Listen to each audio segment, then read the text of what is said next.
Mic check. Yo, what's up?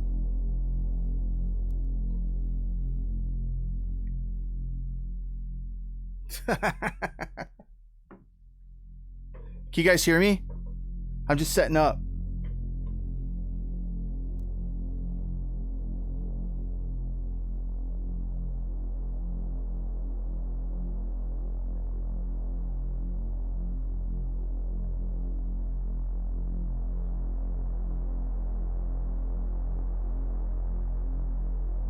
Yo, can you guys hear me? I'm just setting up right now.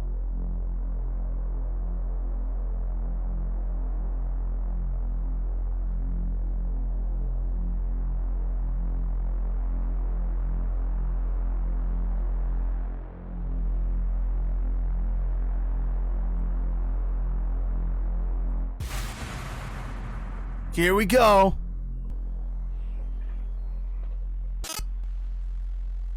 New studio today.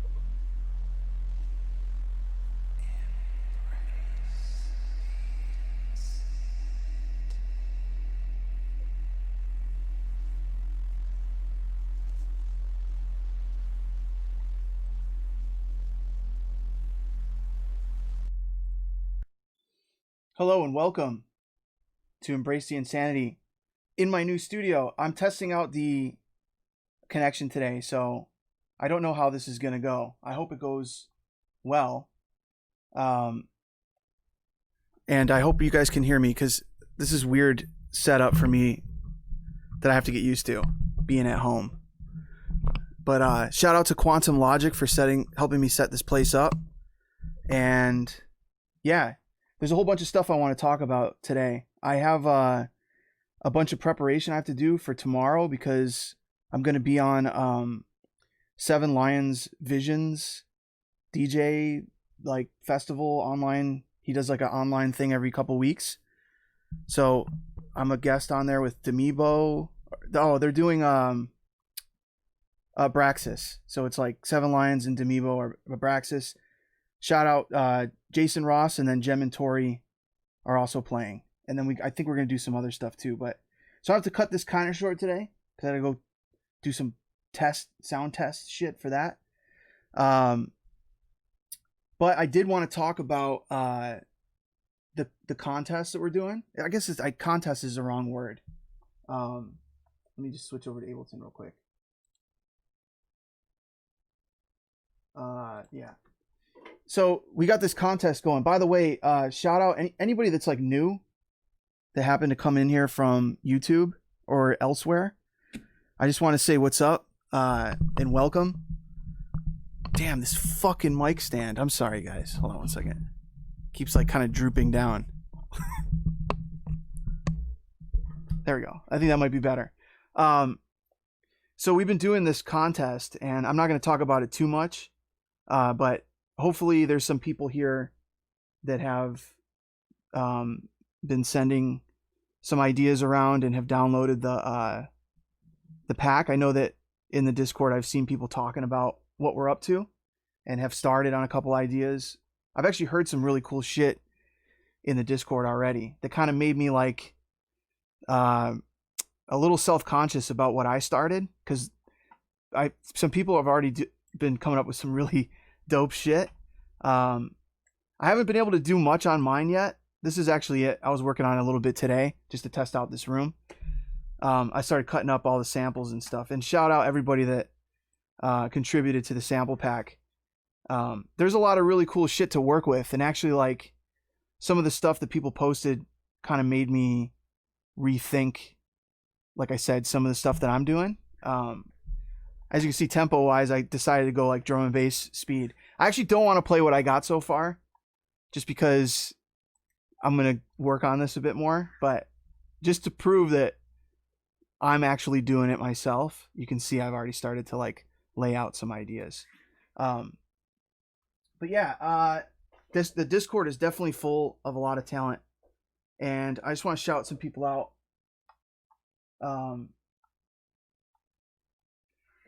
Yeah, I know. Quantum Logic is in the chat today. Man, this room sounds great, dude. Thank you. He set up I wish I could. Next time I'll actually have another camera set up. I think so I can actually like show you the whole room. But it looks really nice. We got a little bit more like kind of like white glove stuff to do in here, but everything else looks great. And it sounds great, most importantly, in here. And I just hope that the internet connection in here is much better than the studio. How far or so far? How is the frame rate looking compared to the old studio? Does it like does it seem a lot better?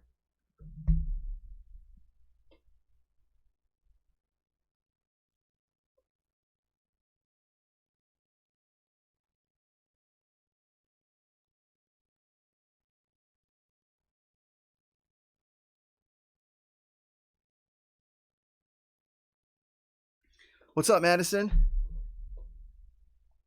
What's up, Static? See a lot of like familiar faces. Nice to see you guys. Thanks for coming by.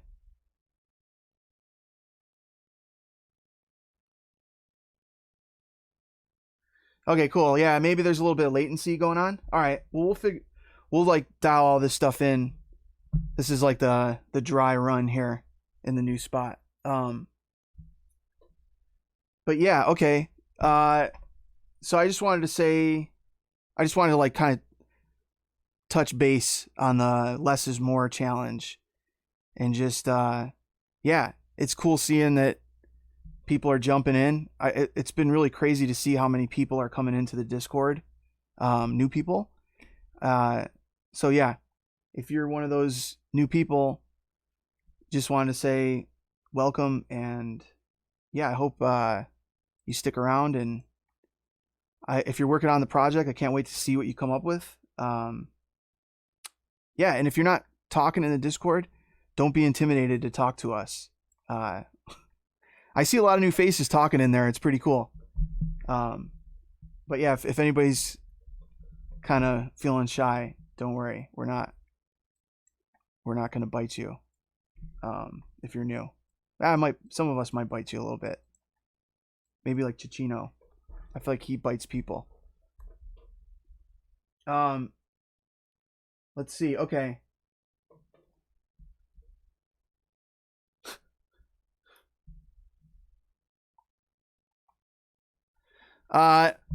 So anyway, one of the things I wanted to, you know what? Actually, fuck it. I'll just play you a little bit of what I got going so far. I'll just show you some of the little things I've been messing around with. Maybe it'll give you guys some ideas. One of the things I actually started to do just for fun is I went into like the instrument section in Ableton and was just looking at kind of some of the signal flow with some of the instruments, like the sampler instruments, and kind of use it as a little bit of inspiration to create some instruments. I actually ended up kind of like taking a look at it, expanding the instrument, and then just kind of like deleting the stuff that I didn't like and started tweaking it. And then I actually ended up building my own stuff off of that because, you know, after all the years of like making sounds using synthesizers, I really personally haven't spent a ton of time making instruments out of samples, you know? Like a lot of times I don't know if you're the same way where you like will take a sample and just kind of pitch it and maybe stretch it out and kind of use it as an instrument that way. But I wanted to kind of like experiment creating a sampler instrument, you know? And I actually put up in the sample swap, I multi-sampled. Here, I'll actually pull it up. I wonder if I still have it in here. I designed it on my laptop, but actually, you know what? I'll grab it later. I'll grab it right now. Why not? Sample swap.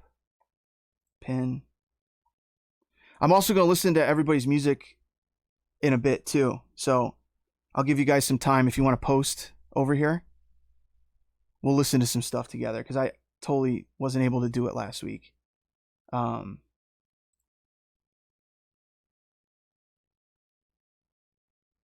was it in here?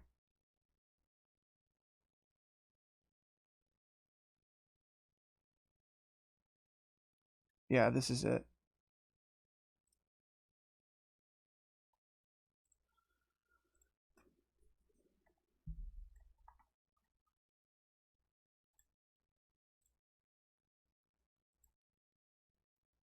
Okay, so these are the multi-samples.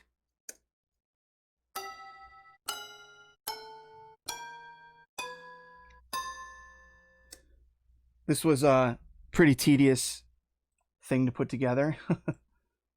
But it was fun. And I wonder where I actually did I ever end up uploading like the actual instrument? Yeah, I guess this is the one of these is the actual instrument.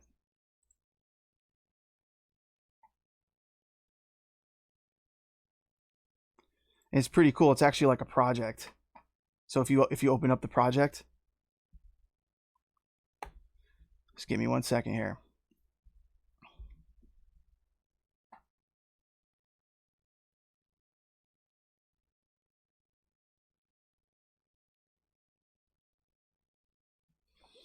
Yeah, Quantum Logic, man. It's been really cool. He's been over here for the last couple days. We were talking about all kinds of stuff, and I've learned a lot about acoustics and all that. It's great that he's in the Discord, and I see you're pretty active on there too, talking to people, which is awesome, man. So yeah, I put together this little instrument over here.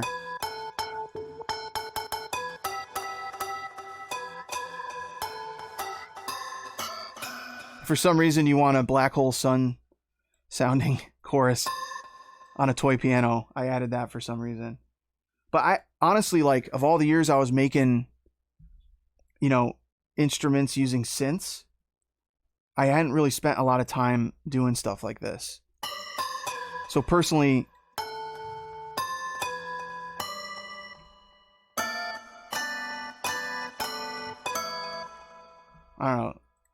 I don't know if that's useful to anybody or not, but it's in there. For me, it was just a fun thing to make. Let me open up the... Yeah, and actually right there you can see where you can hear all the... I actually did it... I don't wonder where this thing is. I put a picture of it on the Discord, but I have like this Sony field recorder that I used. I didn't use like a fancy mic or anything. I just used that to record his... it's my son Ezra's little toy piano. Actually turned out pretty good. So anyway, much of what I've done for the challenge, I think this Serum instance, I used one of the bass sounds. Yeah, I made like a... I opened up one of the patches I think that I made and just changed the wavetable into something that sounds like this. Whoops.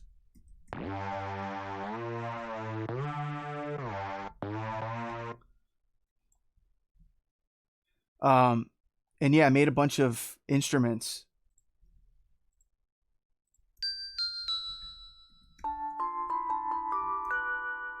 And this was using the... Yeah, this that chime sample.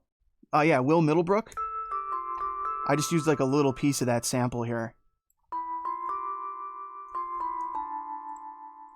And got the idea from Lovely Keys. I'm sure like every DAW kind of has like racks, and I haven't used FL Studio in a while. But I seem to remember that there was like, you know, similar kinds of presets and things. In Ableton, it's set up really great for just browsing for inspiration. Some of these racks. But this is only the sampler, you know? It's like if I mute the sampler, this is literally just using that one sample. Just using the tip of the sample.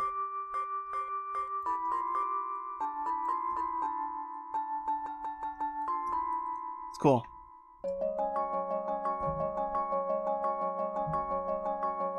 Then we got Ida's vocal up here.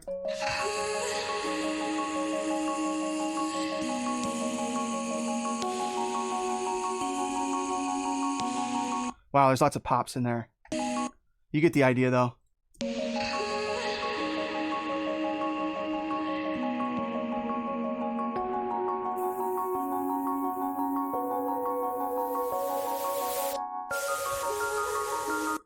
And then, yeah, did some cool drum shit with that break that Dybbuk had.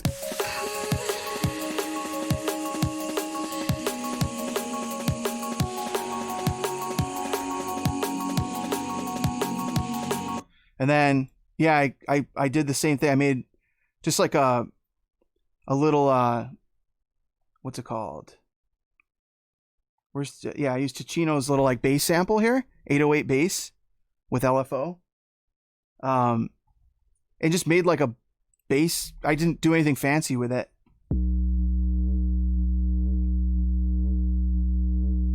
Right? Simple. I put a little bit of pitch envelope on here. That's it.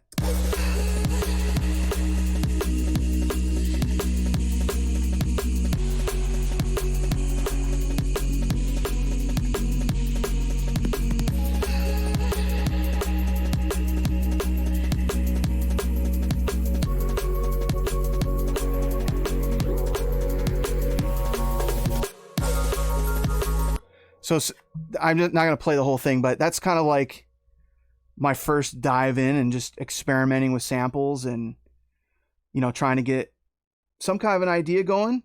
And what's been really cool is like listening to people talk about their process in the Discord. And we were having a little bit of a discussion like a couple days ago about how there's other projects we're working on where we'll spend like 30 minutes or an hour like looking for the perfect sound, like the perfect sample on Splice, or in your hard drive, you're like, oh, I know I got this one snare noise, or I got this one bass noise I know is going to work really well. And, you know, you kind of get distracted because you find a different sample and then you put that in and it changes the idea around. It's so interesting to me how when you take a smaller deposit of source material to work with, and you make a decision, I mean, already in your head, you're like, all right, this is the only shit that I'm going to use.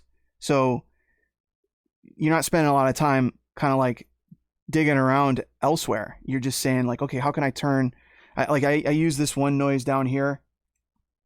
I don't know if there's like a, yeah. And I like took a little piece of it and made like a little ride cymbal out of it.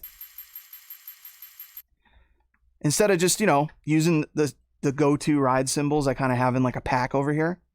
It's like, yeah, why not use like a little piece of this little, whatever that is, like a little jingly chain or something. Pitch that up, use that as like a ride cymbal, you know? So, yeah, then there's some obvious stuff in there. There's some hats and shit. But yeah, I don't know. I just want to show you guys some of that stuff. Maybe it'll give you some ideas. This is definitely not what is going to be the final product. Like I said, there's some stuff in the Discord that is like, that you guys posted that I was just like, fuck, I got to step it up. I was like trying to go for some kind of like melodic, like, you know, drum and bass kind of vibes. It's crazy too how much better this room sounds than my studio. So I'm already hearing, like in this mix, it's like, man, I want to get the drums really cracking. They sounded a lot better in my studio. I'm not going to work on this one on stream today. I used some convolution on Dybbuk snare here.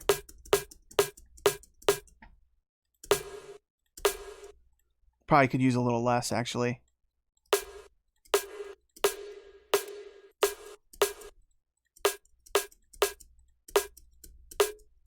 Ooh, that sounds kind of cool. So you get it.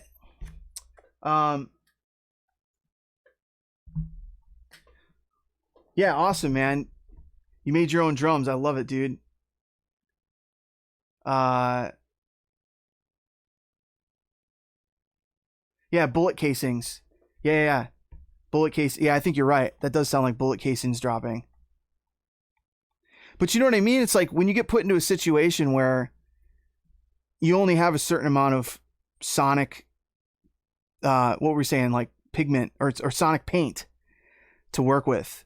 You might not necessarily be like, you know what, I'm going to turn like a bullet casing sound into a ride cymbal, you know, or something like that. and it might not even be perfect. It's like, oh, it kind of sounds like a ride cymbal. Well, sonically, it kind of fills the same space.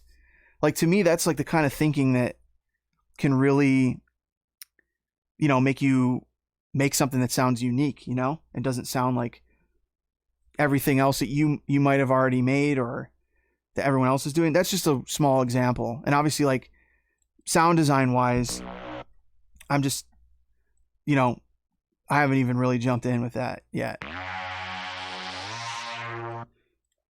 I was making some pretty simple shit up here. I think this Topi one, this Topi sample, I don't think I even did anything with it yet. I just pitched it up. And put OTT on it, of course. Anyway, enough about me. I'm excited to see what y'all come up with. I think this is going to be a really interesting revelation when we get to listen to everybody's stuff together. I think it's going to be really fun. And like I said before, I'm trying to get a couple people to come and listen with us, like on what do you call it? On Zoom. And I got a couple ideas of who I'm going to ask. I just did a podcast with Mr. Bill. I'm gonna reach out to him and see if he'll join us. A couple of the Ophelia guys. I got some other ideas too of some other people that I've been talking to pretty regularly about streaming and production and all this kind of stuff. So we'll have like, a couple, maybe people that you guys know and listen to their music, have them come on, and I think it'll just be like a cool party. It'll just be fun, right? Maybe we'll bring a couple drinks. I'll have a couple White Claws in the new studio. Maybe Quantum Logic, you can come over here.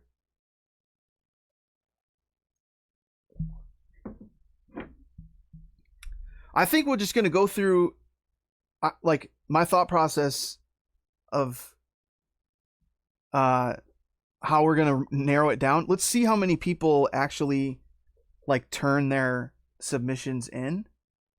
If there's only like 10 people, then we'll listen to all of them. If somehow there's like 50, then we'll have to narrow it down somehow, and maybe I'll do that with the kind of like judges, so to speak.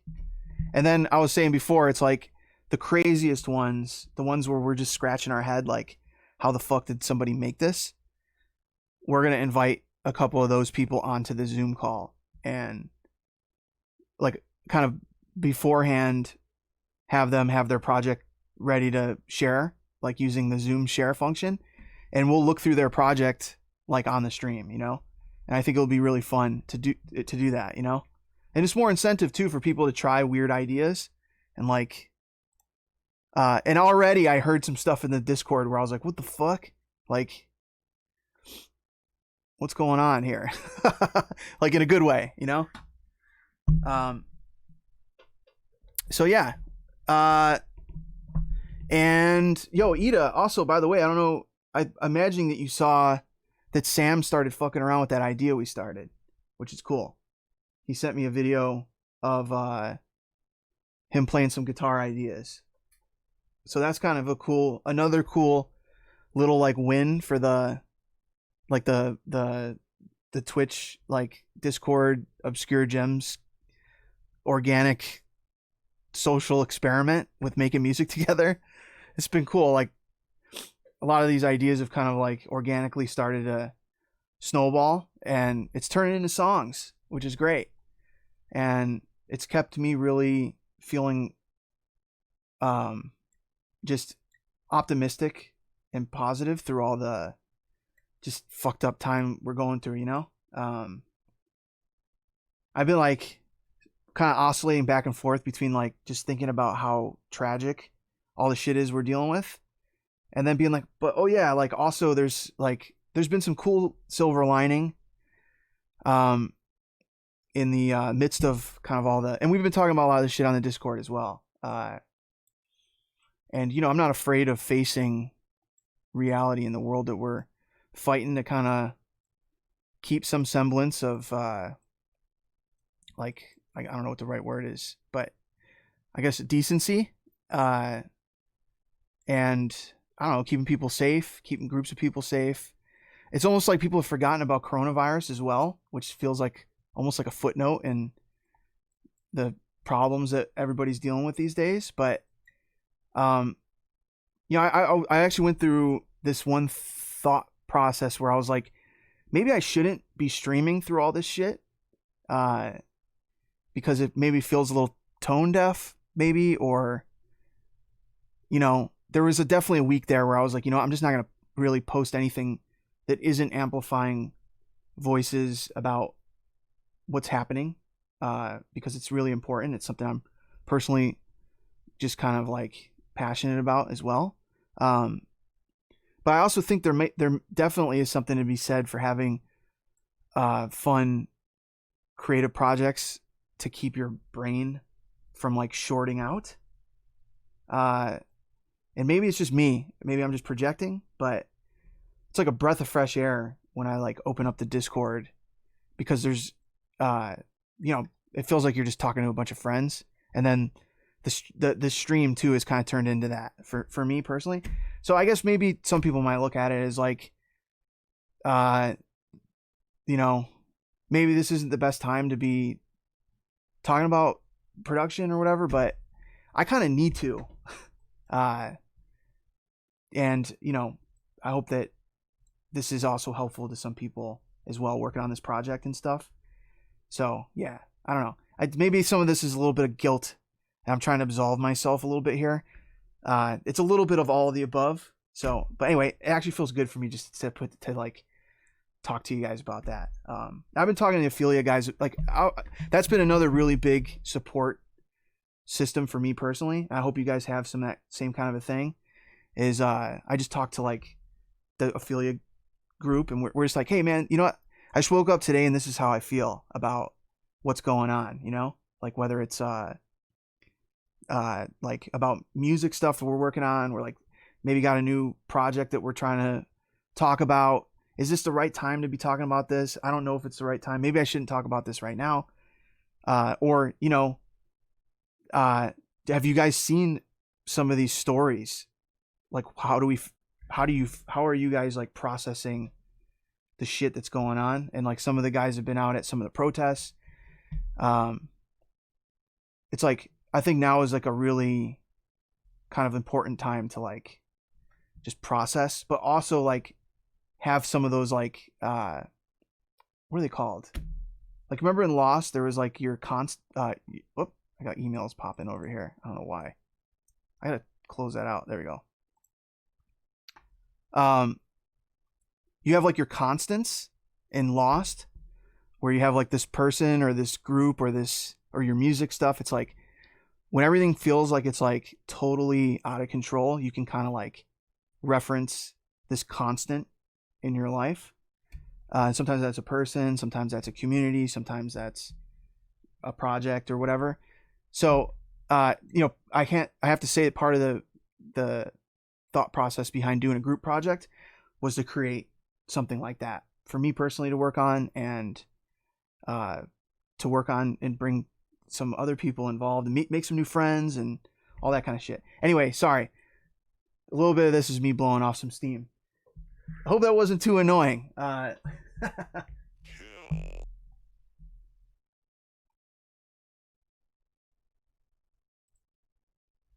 Yeah, and it's been really interesting,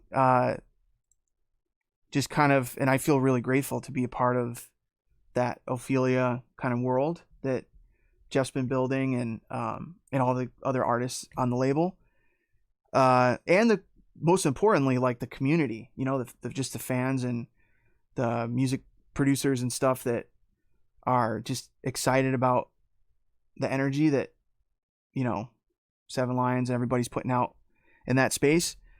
It's been cool being around that energy myself, and it's been very inspiring to me. Maybe that's pretty obvious to some people that have been following me for a while. I really do feel like connected to the stuff that everybody's doing in that world. So anyway, without any further ado, actually, one of the things I wanted to fuck around with for a little bit before I am going to fuck around with some of my own shit today, but before I get carried away, let's just listen to some shit. I still have the folder that Static put together of some stuff from, here it is, track submissions from last week. I just want to listen to some of this shit, and then I'll jump in the Discord and we'll listen to some stuff. I was looking for some inspiration here. Does that sound like a good idea?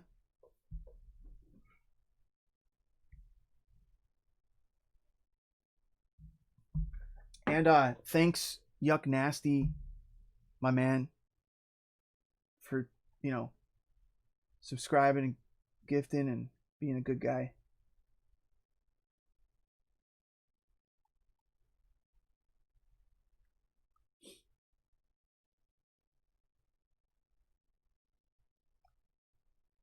All right. Do you guys see some stuff in here you don't want me to play?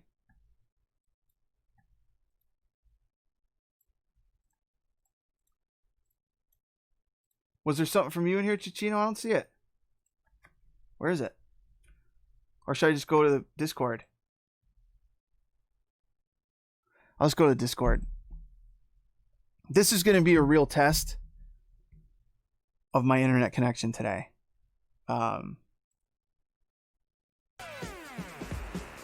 How's that sounding?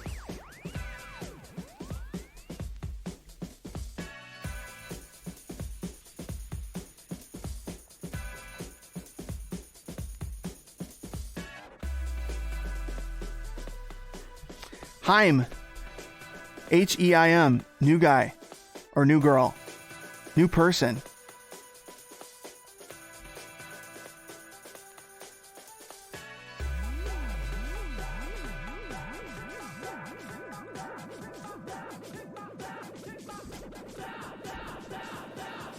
Beastie Boys.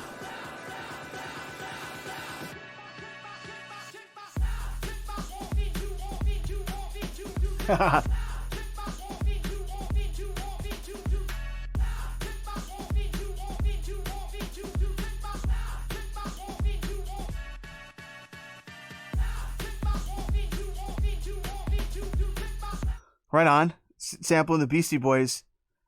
That hits close to my heart. I'm a huge Beastie Boys fan.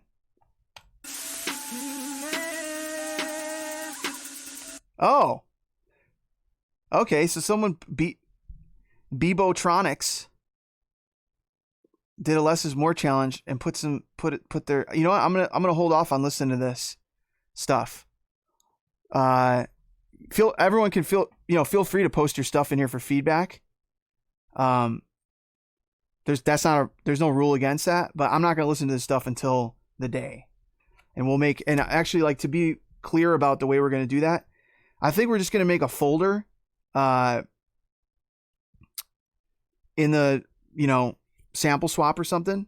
We'll just we'll pin another folder, and everyone can just upload their full quality WAV files or whatever into that folder. And we'll just use that as kind of like the submissions folder.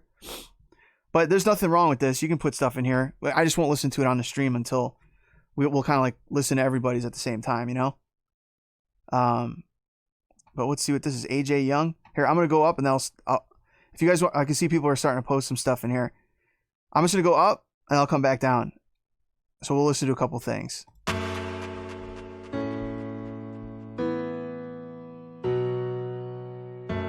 Yuck Nasty, thanks for gifting out some subs today, brother.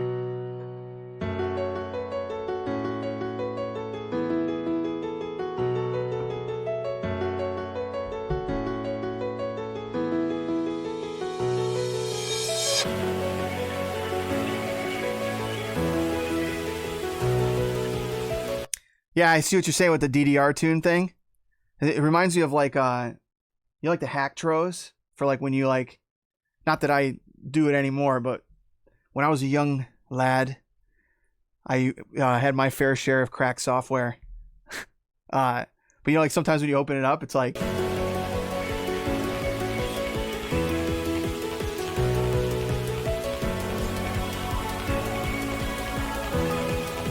yeah, keygen, yeah.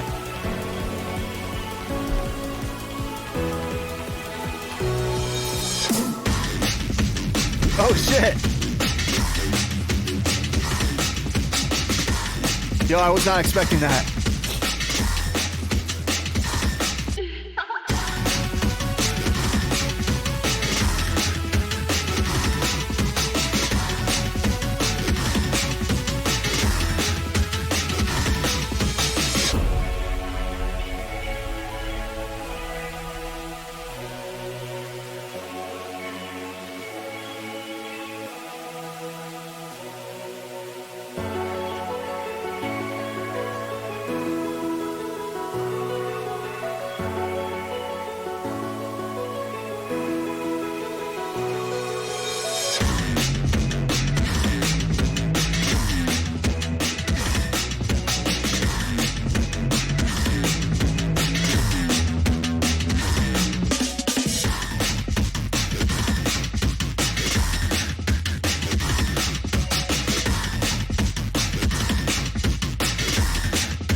No shit. That's cool, man.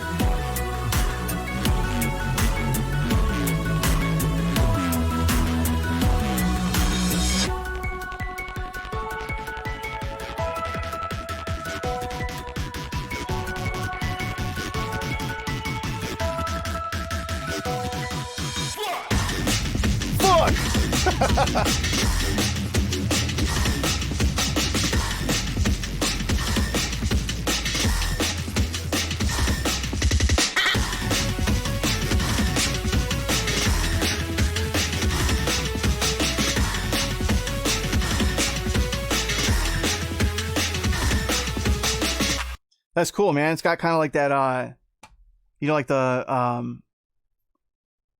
old school, like hardcore, like London hardcore, hardcore breakbeat.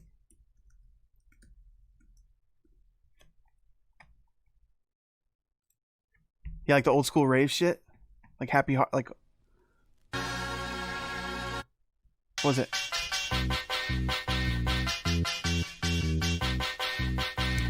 This will kind of remind me of this. Do you remember this shit?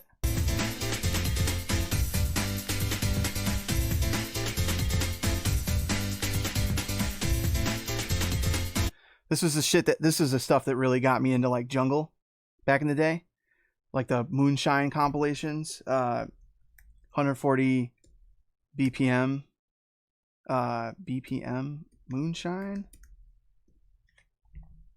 Yeah, these things.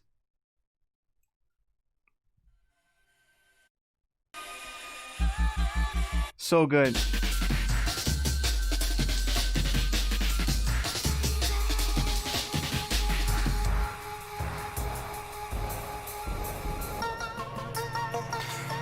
Oh man, it brings back memories. It's a cool time. But anyway, that was cool, man. I'm sorry. I always tend to go off on these little tangents.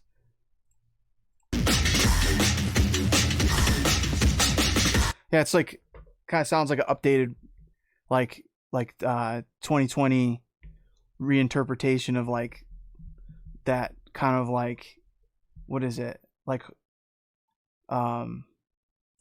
Rotterdam kind of like hardcore, like the Dutch hardcore stuff, and mixed with like jungle, drum and bass, breakbeat stuff. It's cool. I like shit like that. Yeah, and it reminds me of Keygen stuff too. Anyway. Let's see, we got a Dropbox link. A glitch house. Glitch and house. Who's this from?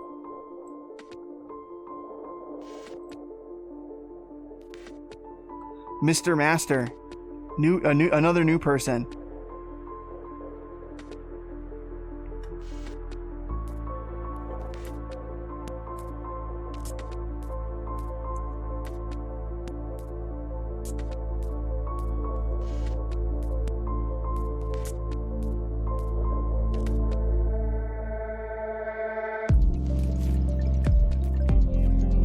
This is dope.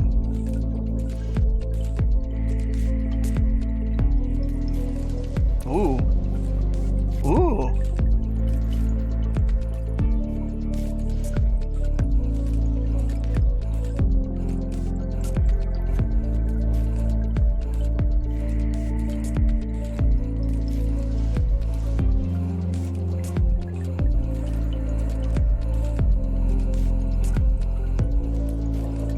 There's some interesting chords in there.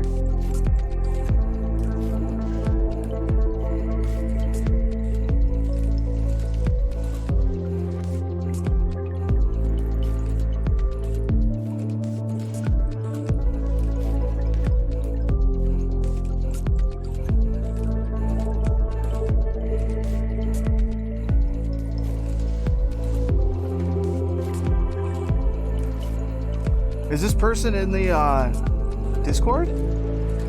Or sorry, in the Twitch right now? In the chat? Mr. Master?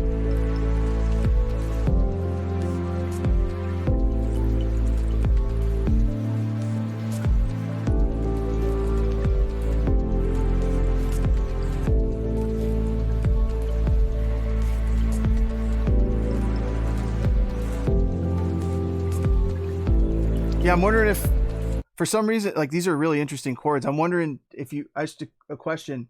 Did you use Cthulhu for this, or were you just riffing?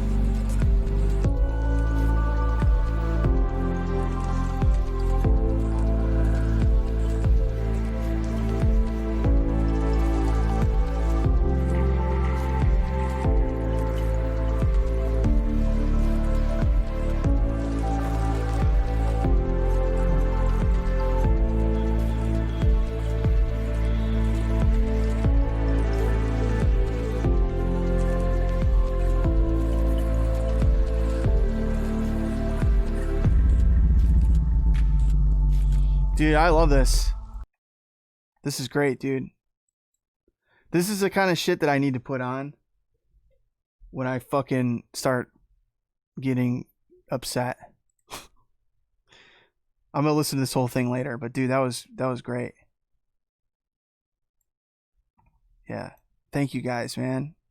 And thanks for everybody sitting here listening, man. This is legit studio work. Sometimes I come to the studio and I just listen. Oh, so listen, I already said this before. I'm not going to play any Disciple remix competition stuff because that's their world. But feel free to post it in here. I'm just not going to play it on stream because that's their thing. And you know I love you, Shriek. So yeah, no disrespect to them or you. It's just that's their thing, you know. Let them there because they're gonna play all this shit on their stream. You know what I'm saying? That's their whole world. I don't know. Did they pick everybody for this yet? Is this done? Where's yours, Ticino? I'll listen to your shit. I always listen to your stuff. Yeah, Crash and Burn. Yeah, I'm not gonna listen to this. Yeah, okay. Let me look. I'm just not gonna listen to these remixes. Sorry. Because they're the ones that are gonna listen to your guys' remixes. I love the Disciple guys too. So this isn't like a diss.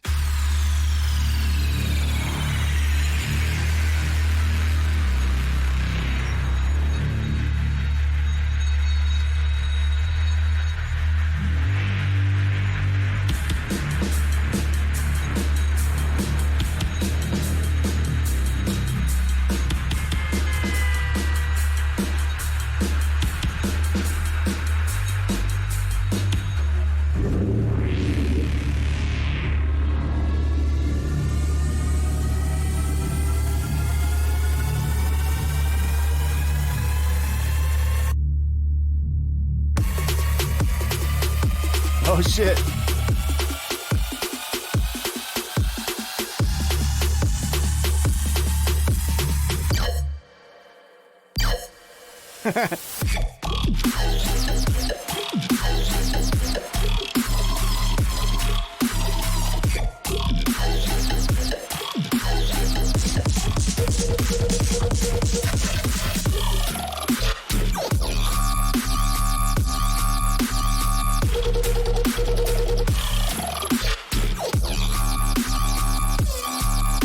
Yo, that shit was crazy with that fill.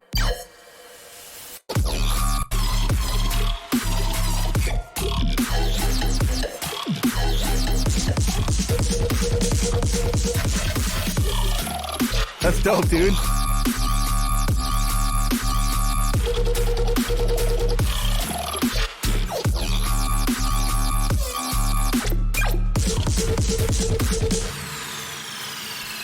All right, so the question is the second drop out of place? Endra? Let's hear it.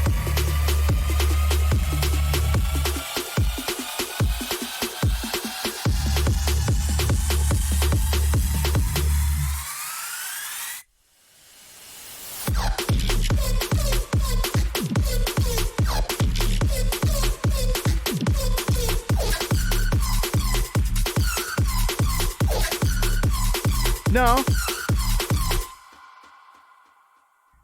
No, I don't think it's out of place. Are you in here? Is Endra in here? Yeah, like, Yeah, I went into like a Moombaton kind of like beat. I thought it was cool. You know, you got to do that. And if you're gonna go that direction, you got to do that crazy drum fill. You got to do that crazy drum fill thing, and then go halftime again. You know what I'm saying? Like out of this part.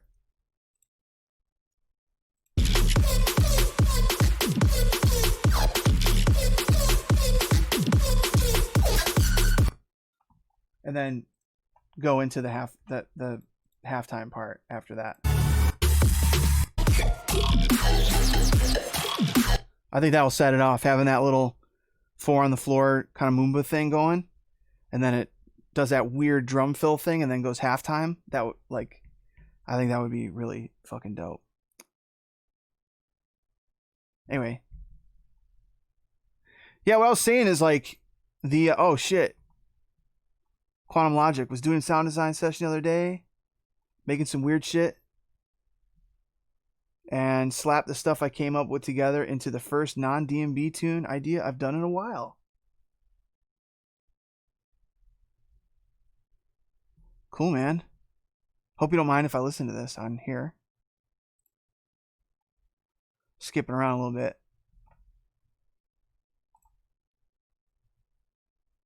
But I owe it to Quantum Logic for sure, because in all the time that we were hanging out for last week, I don't think we really listened to that much music. We were just working on this shit.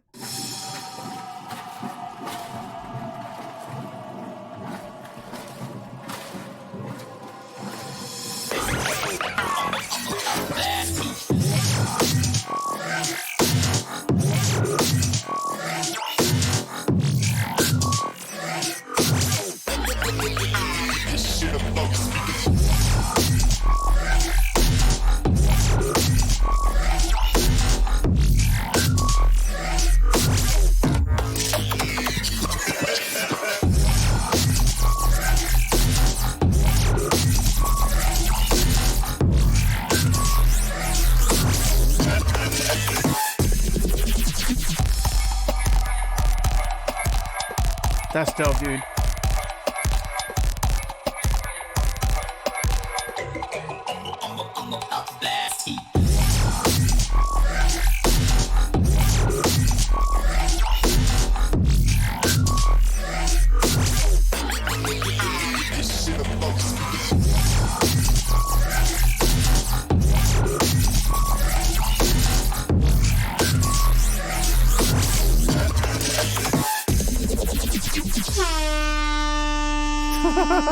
Air horn. Yeah, feeling it, dude. I really love the texture in this part right here.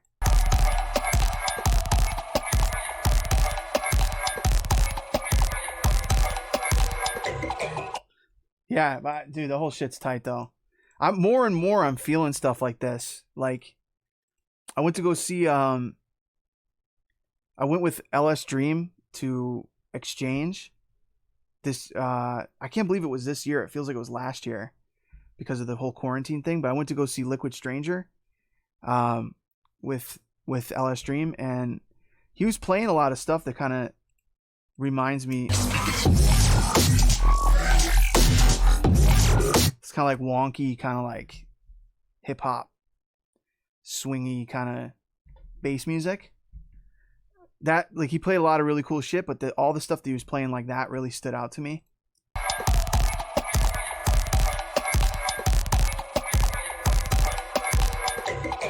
That shit's tight, dude. Fuck yeah. Yo, Zach, Fauno, do you want me to play your thing?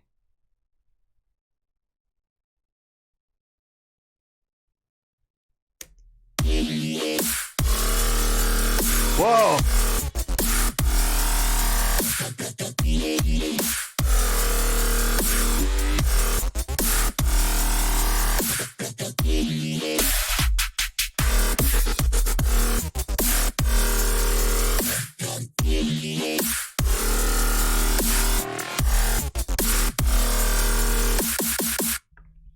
Feeling it, brother. Hell yeah, some more fucking, I don't know what you call some of this shit. It's good. I think that means that it's good. at this point. Like, yeah, like I was saying, the stuff that Liquid Stranger was playing, I didn't recognize some of the artists, honestly. Like, Sammy kept, like, kind of, I'd be like, yo, do you know what tune this is? He'd be like, yeah, it's blah, blah, blah. I'm not, like, fully up on my shit when it comes to, like, the Wakan sound and all that. I think a lot of the stuff he was playing was shit from his label. I'm on the mailing list now, so I'm, like, learning, you know what I'm saying? I've been so, like, entrenched with kind of, like, you know, dubstep zone and drum and bass and stuff. Like, I kind of, like, was out of the loop with all that stuff. Some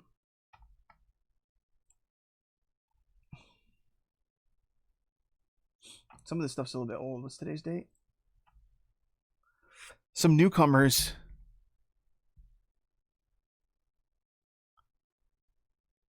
I don't know what y'all are doing in here.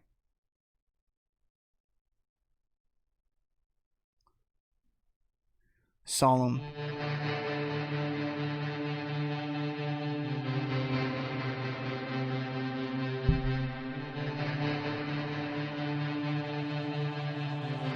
Just broke writer's block.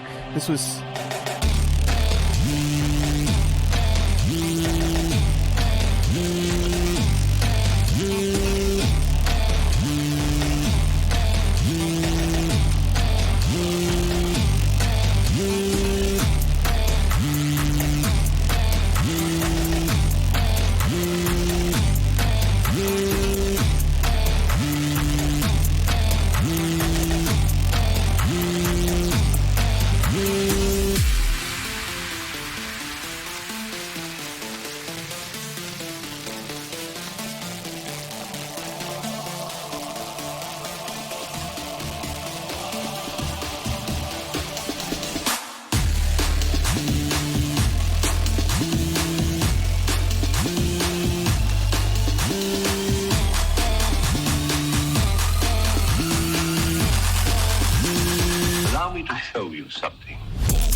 Whoa.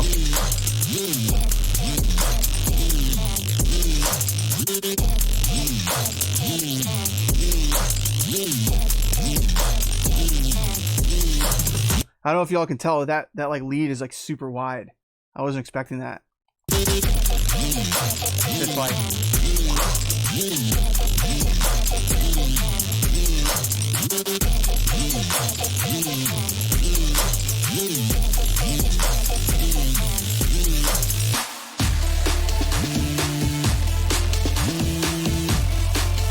man, you know, one of the things, this is fucking dope, by the way. One of the things I'm really thankful for is how dynamic the music is that ends up in this feedback section. I'm like, not to say that, I mean, I would be happy. No matter what people put in here, I'd be happy, obviously, but I'd be lying if I didn't mention that it's so cool that I have no, like, every time I click on something, it's like, who knows what it could be? And that's really reassuring to know that, like, people are coming in here to share music that are, like, not just making dubstep or just making, like, fully, like, festival dance music. I love that shit too, but it's just nice to hear some different stuff. And it's nice to hear some different mixes. Like, this mix is really interesting on this tune. I really like more or less the center here.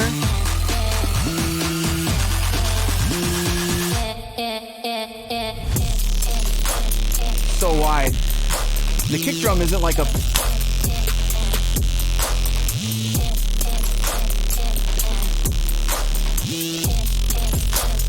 So you don't really need like this super punchy kick for it to sound hard. It's crazy how it's filling the space. It's interesting.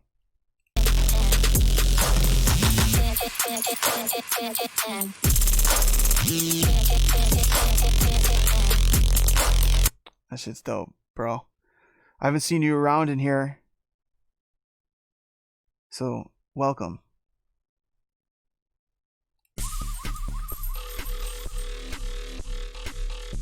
Oh, this is Less is more stuff. We're gonna hold off on this. DJ Loveless, welcome. I like heard the samples immediately. All right, I gotta listen to this dude because you were rapping. You got my attention.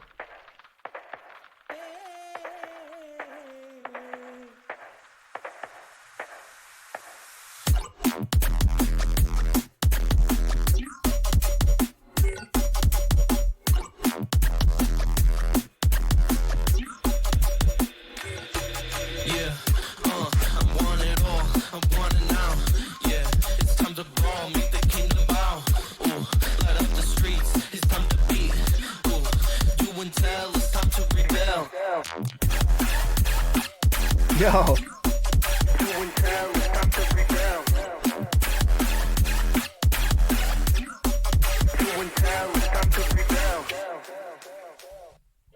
Yeah, very relevant lyrics, man. That's dope, dude.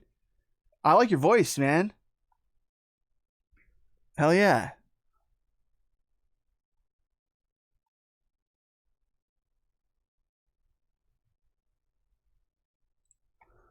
Endra, man. All the shit you put on here is always really dope, man.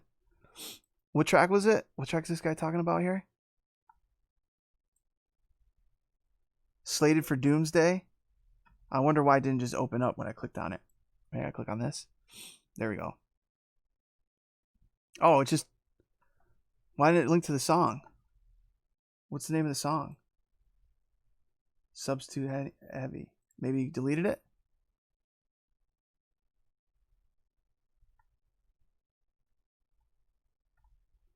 Yeah, I don't know.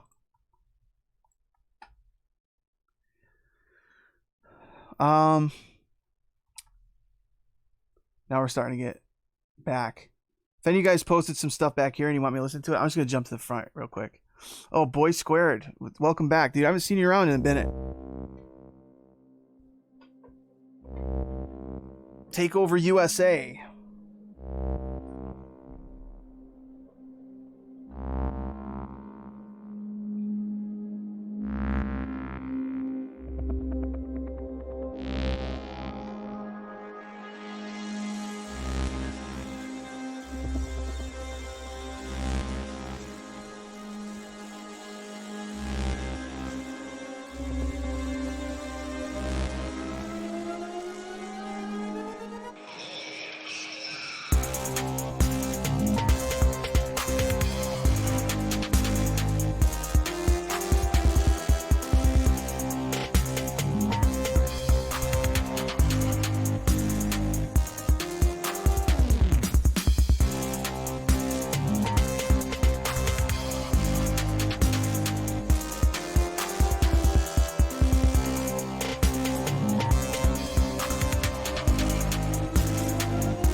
Yo.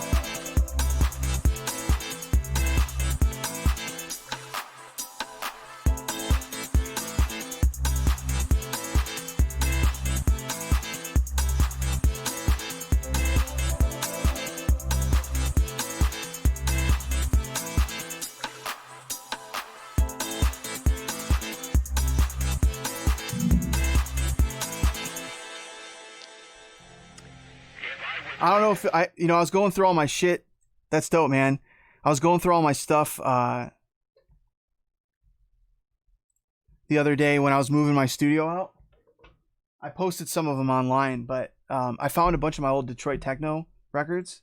I was gonna say the stuff, like a lot of the stuff that you make. I don't know if it's Boy Squared. I don't know if you're inspired by Drexia and like Underground Resistance and all the Detroit techno stuff, but I always kind of feel like there's some of that like vibe to your stuff. These fucking classic records, man.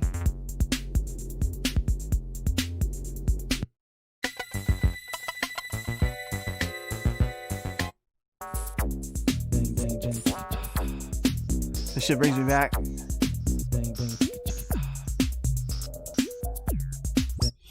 I don't have a vinyl fucking setup over here, otherwise I'd play some of these records. But like, you know, like Carl Craig and Jeff Mills, underground Mike Banks, like all that kind of Detroit techno stuff from like the late 90s, early 2000s, like some of that stuff, and actually earlier than that, really. Your stuff always kind of seems to have some of that vibe to it, which is dope. Like my dad's side of the family is all from the Detroit area. So when I was growing up, I spent a little bit of time up there, and he would always like, believe it or not, even though it's my dad, he kind of knew a lot about dance music stuff, particularly like stuff that was Detroit based. So he turned me on to a lot of like stuff from Detroit, and even like, because it's so close to Chicago, like a lot of that Chicago house stuff, and there's kind of like a little bit of a mixture of a sound there. And I think also like some of the New York stuff too. All of that stuff was like kind of an amalgamation of the sound when I was a kid coming up, with house and techno.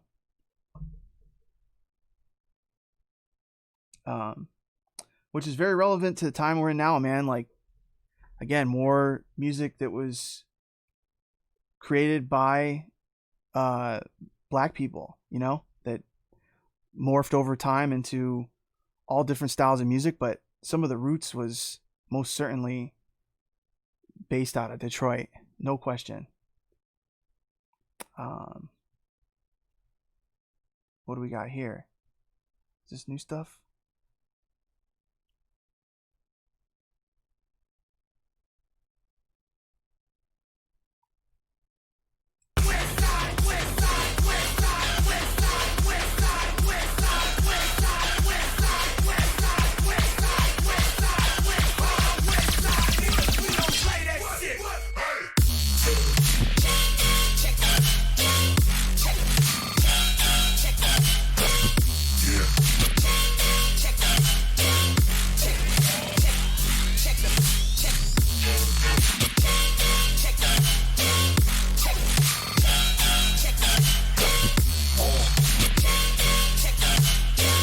Hell yeah. Tornado. Chichino, is this your homie? Once he was just an ordinary boy. Now he is defender of the universe. Look, there he goes now. Off to save the universe yet again.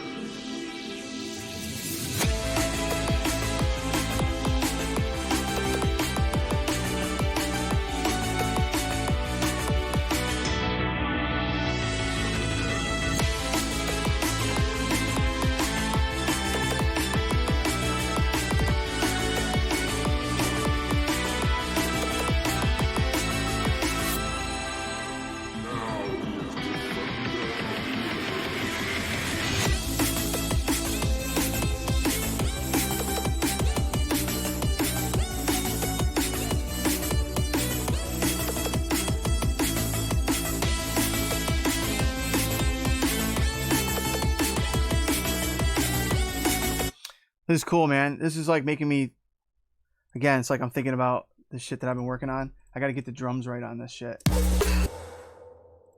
It's like I gotta get the mix a bit better on these drums. They sound a little thin. I gotta do some layering on the snare.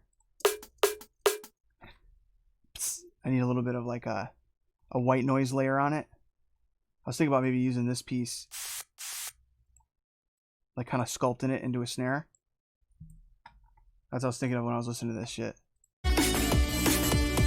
It's got a lower transient on it too, on your snare. I guess I could go that direction, or just make one, which is probably better to do. I just think it sounded good when I pitched it up. It sounds nice and organic.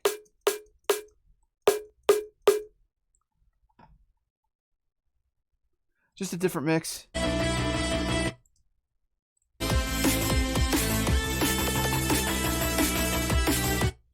It's cool, bro. Feeling it. Oh, man.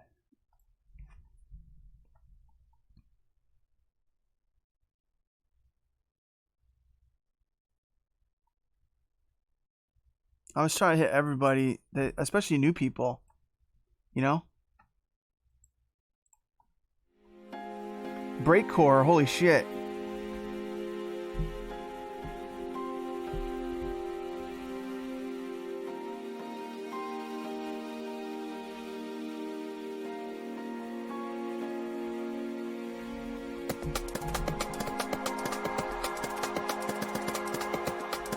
Oh shit.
Yo, this shit's crazy, bro.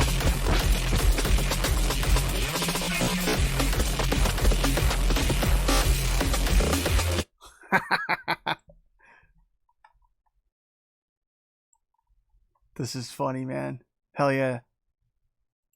You know who really likes breakcore? Rob Swire.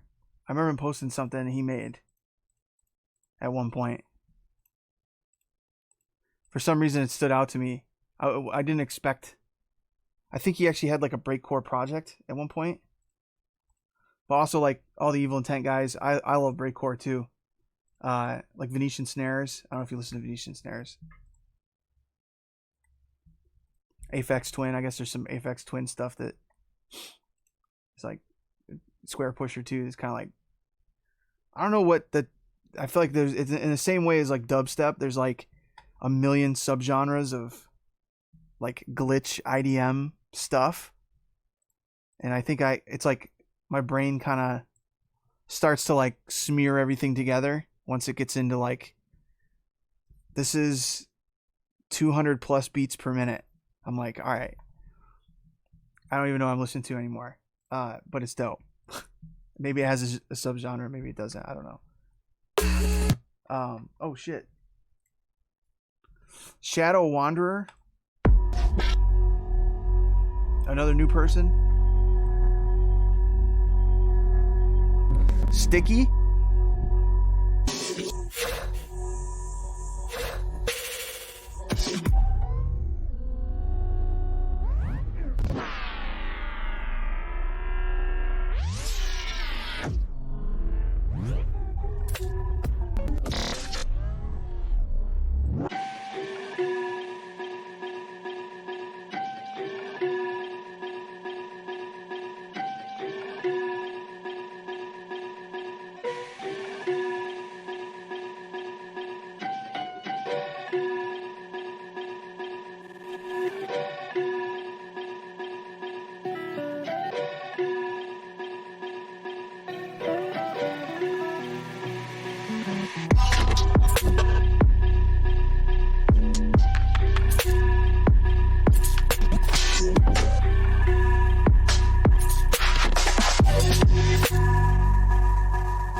Damn, this is dope.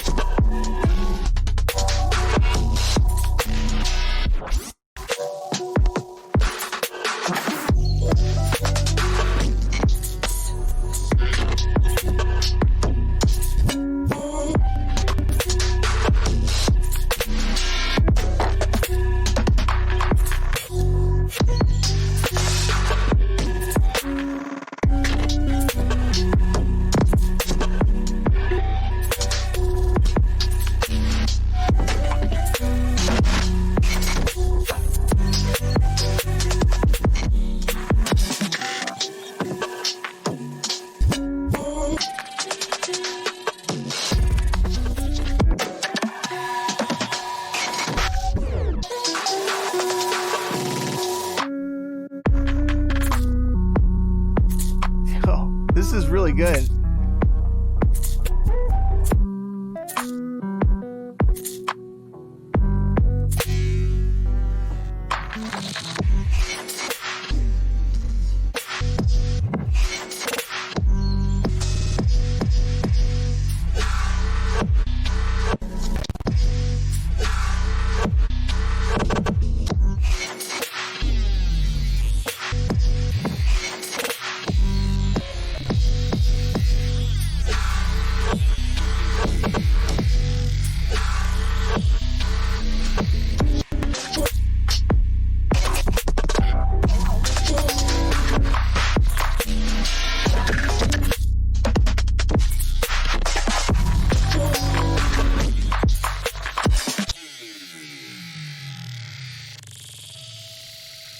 Dude, I'm a fan. That was awesome. You know who I bet would like that too is Bro Safari. Like, he's got this project he's been working on. It's called Minus Music. Started off kind of like more of like a IDM kind of glitch hop. I don't know what you call it really, but it's kind of morphed into almost like a. He's got a vocalist now. This guy he's working with, but it has some similar kinds of production quality. I'm gonna send him that link. That shit's dope, man. It just made me think of him. He makes some stuff that is in that neighborhood. That shit's tight though. Fuck yeah. Yo, usually I'm not doing this type of genre, but I was like, let's try. Why not? But it was declined by labels so many times, and I'm really confused. Are you sure you want me to listen to this? Axe Line.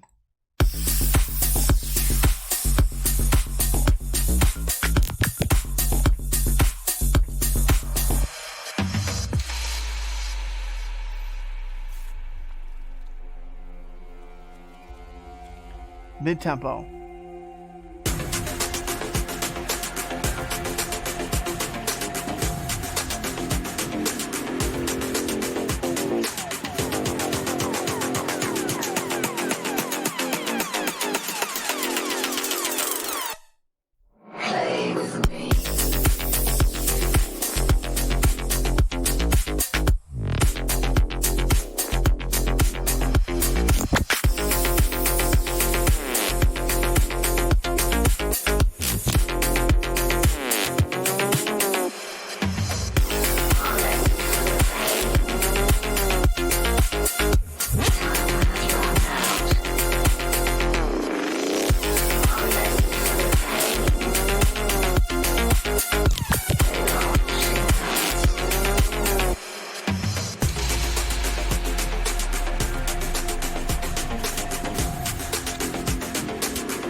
That's cool. I like this. I like how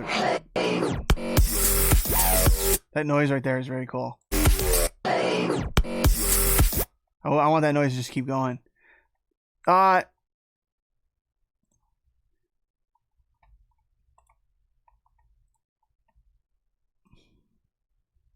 really confused. I need your advice. It's a longer question, I guess. I wonder what you're confused about. I guess you're confused about being declined from labels. Man, I just feel like that. Well, first off, who gives a shit about labels? Especially now. You got to find a group of people that you really are enjoying creating around first and foremost. Like, just I feel like that in this. And the only reason I'm giving advice here, I typically don't give any advice here. I just like kind of react and listen, and it's fun. It's just like a listening just listening to music with friends, right? I would never give anybody any advice unless I was like, hey, do you mind if I'm gonna mention a couple things? But you're literally asking for advice. I need your advice. So because I feel the same way about my approach to get like signing records and putting music out is, you know, there's certain labels in particular that I remember when I was a bit younger, I was like really obsessed with, like, I need to like get a record out on like Mad Decent, or I need to get a record out on you know, I would say Owsla, but literally part of the reason that label was designed was because of exactly what I'm going to say next, which is we were all just a bunch of friends that were making music around each other, and one of our friends started a label, which was Skrillex, and was like, "Yo, I'm going to put out your guys' music on this label if you're down." And we were like, "Fuck yeah." I feel like that if you're trying to get on certain labels and they don't get it, then they don't get what you're trying to make, then, you know, start your own label, put your own music out, like hang out with your friends and you and your friends start a label. It's not hard to start a record label now, and it's not hard to get your music out on the internet. So what I think a lot of people want to get stuff put out on certain labels is because they want to get like the cosign, like the credibility of putting a record on a certain label. If you believe in this tune, I think it's pretty cool, man. You know, like, I think the mix on it is pretty cool. You know, it's a tough question to answer sometimes. It depends on what labels too you're trying to put your music out on. Like, I'll be honest, man. At this point, I don't know what labels I would really be excited about putting music on, other than the ones that I fuck with personally, like Ophelia. And I mean, a lot of the records I put out over the last couple of years are self-released, you know, or they're put out with like an artist label, you know. Labels to me don't have as much relevancy as they once did, you know, like the kinds of, yeah, I mean, you know, I mean, I got, actually, you know what? I am working with Monster Cat on a bunch of stuff. Monster Cat's a great label. I actually got a big project I'm going to talk about coming up with Monster Cat.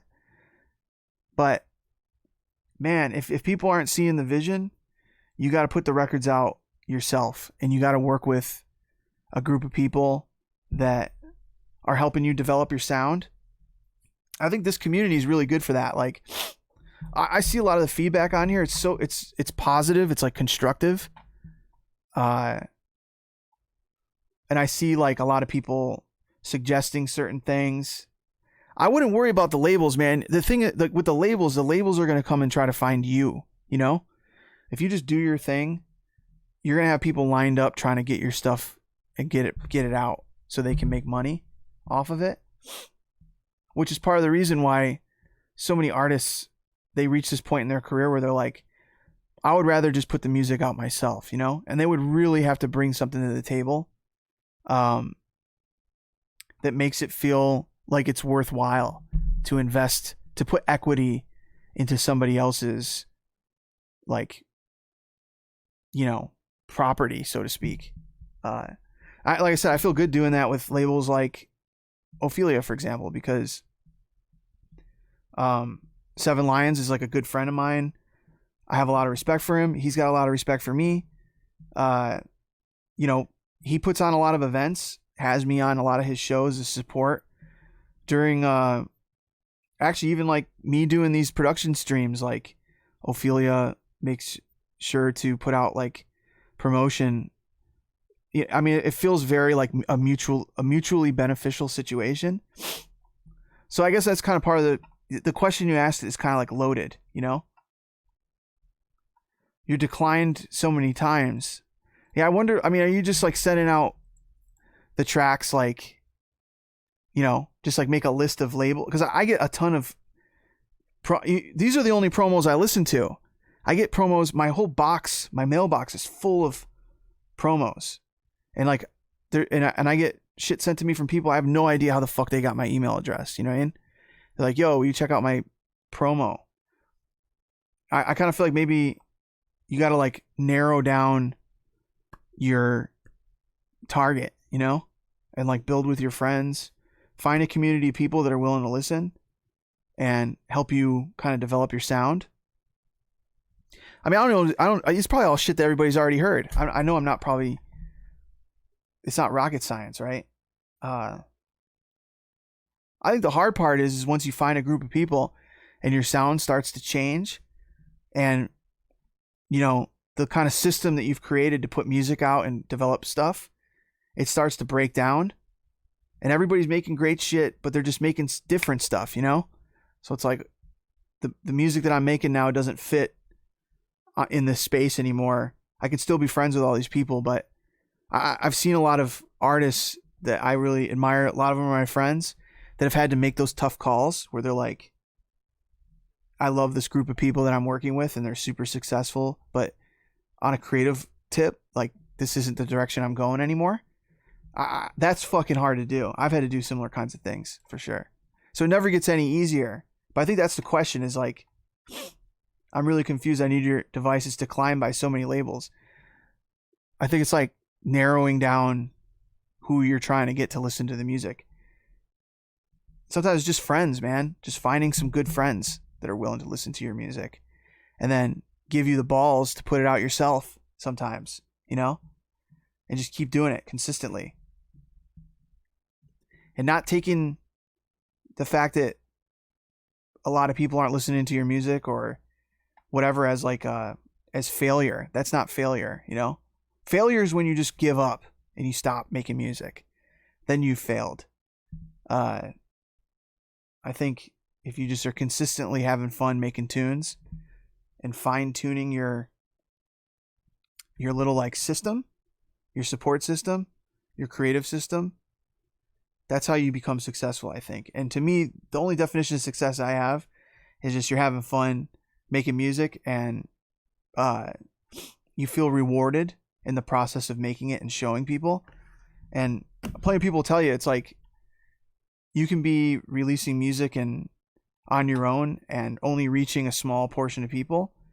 But if it feels like you're being heard, that can feel so much more rewarding than releasing a record on a major, like a big dubstep label or a big whatever underground dance music label or even like a mainstream label and feeling like nobody gives a fuck.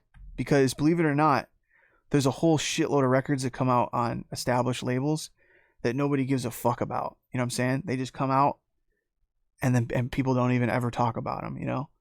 And meanwhile, we had him on the stream recently. Phone On put out that polyrhythm track on a label I personally, you know, no disrespect, I'd never heard of him, the song, or the label. Okay? And he put out this track that everybody was talking about because it was fucking wild. And some people fucking hated it. Some people loved it. A lot of people were just curious. There's a lot of wisdom there in that situation that I think all of us can learn from, including me, who, you know, for however people, however you think about me and my success or my career, I can put out records pretty much wherever I want to, and I put it out on a lot of labels that I've wanted to work with, and I've even realized now it's like I'm only gonna put out records with my friends. That's like the decision I've made at this point because it's rewarding to me personally to do that. Even in some cases, if it doesn't reach a ton of people, I know it's gonna reach the people I want it to, and most importantly, I'm building ideas with my friends, which that's what feels good. I hope that makes sense. I hope I'm not making anybody feel like I'm arrogant or talking shit either. I'm just like trying to give it to you straight. The tune's pretty cool, man. That hits home though. That question hits home. I feel you. Being declined, that sucks, being declined. It sucks feeling like somebody that was declined. You know what I'm saying? That's the worst feeling. So stop putting yourself in that position, you know? And you know, put out some music on your own. Learn from that and then go back to, you know, or do a combination of the two, you know? Like sometimes that's the feeling of getting music out there is really inspiring, you know? I noticed that with like streaming. I mean, there's not a ton of people in here, you know? Like most of the time it barely goes over 100 people concurrently, you know? But it's really rewarding to me. You know, there's songs on my Spotify and stuff that have millions of views. This a lot of times is way more rewarding to me to just talk and listen to music with you guys and work on music. Like it makes me feel like the shit that I'm doing is actually like reaching real people. And you know, I think you can reduce a lot of what you do on a daily basis down to that simple feeling of, is the shit that I'm doing, does it like fucking matter, you know? And like I think if you got enough of that, sorry, my fucking allergies are killing me. I keep having to itch my nose. And I do not, as far as I know, have COVID. My allergies have been kicking my fucking ass. Sorry, side note there. But I think that if you are able to like keep that feeling going, it's going to enable you to make better music, you know? And then the side effect of that, or like the byproduct of feeling good, making music that feels good, feeling successful, not feeling declined or rejected, is that you find a group, you make great music, and ultimately that leads to people sharing your music and listening to it in a way that feels really rewarding, and it scales, you know what I'm saying, over time. And I don't know, I think if you do it for long enough, hopefully you get a little breakthrough, you know, and you get a little bit of luck comes your way. I think it's only a matter of time before a little luck comes your way. And somebody in that position really knows what to do with an opportunity, you know, because you've worked really hard for it. Just shooting in the dark and just sending demos to labels. I mean, you'll get some luck there too, but I go and look at the rosters on some of these labels you might want to get on. They're fucking, 100 miles long, and some of these people, it's like, I don't know who the fuck some of these people are. I never heard any of these records, you know? So don't put too much stock in a label like being your window to success. You know what I'm saying? I guess I'm being a little, you could tell there's a little bit of, bitterness there for me. I just hate this idea that like labels and, there has to be a middle person. There doesn't need to be a middle person anymore. I really feel that way. There's way too many examples of people that have just made great music, put it out on their own, and they let the music speak for themselves. I know it sounds frustrating, but it sounds like a non-answer, but if anything, I'm saying this shit because it's what I believe, and it's like, at the very least, I believe this is true, and I just listen to your track on here. If it's good, I'm not going to be the guy that's going to say this is good or bad. There's some good qualities to the shit you're making. I heard one song. There's some good qualities to it. I'm not going to get, maybe we'll do a stream one time where I pull out like the hammer and be real critical on people's music on here. I just don't think that that's productive, and a lot of it is like personal perspective, like something. There's plenty of tunes that I heard. I mean, that polyrhythm tune is like a really like polarizing example, because it's like literally people love it or fucking hate it. I kind of feel like that's been like it's like it like almost like parted the dance community in a lot of ways. And even people that don't listen to dubstep or rhythm or whatever, like everyone was like commenting on that song, but the fact remains is that like, man, that kid got so much uh, you know, attention for making that. And I think it was good at the end of the day, you know? And I had plenty of friends that told me, they're like, dude, I can't, you know, they're like trying to understand what it was that I liked about it. That's part of the reason why I did that stream, and he ended up jumping in here and we talked about it a little bit. Because it is kind of a psychological thing, you know? There's plenty of songs that I hear that are technically really great. And I'm just like, yeah, but so what? Like, there's 100 songs that sound technically good, you know? But I'm not going to play those songs. I'm going to play, like, you know, if there's 100 songs that all sound the same, I'm going to play the one that all the rest of these songs are trying to sound like, you know? Like, actually, like, some of the artists, like Sudden Death, for example, like, I really have a lot of respect for him. I love his sound. And there's so many artists now that just want to sound like him. And to me, it's like, well, I'm just going to play his songs. You know what I'm saying? Until somebody comes along and does something that gives me a reason to play somebody else's shit. Just sounding like him isn't good enough, I think, to stand out, you know? Like, people will be like, oh yeah, that's good enough. Sounds like Sudden Death, you know? But it's not Sudden Death. It's like, and he's got a whole thing. He's got his whole, it's him as a person and his whole world and his whole visual elements and all that kind of stuff. Like,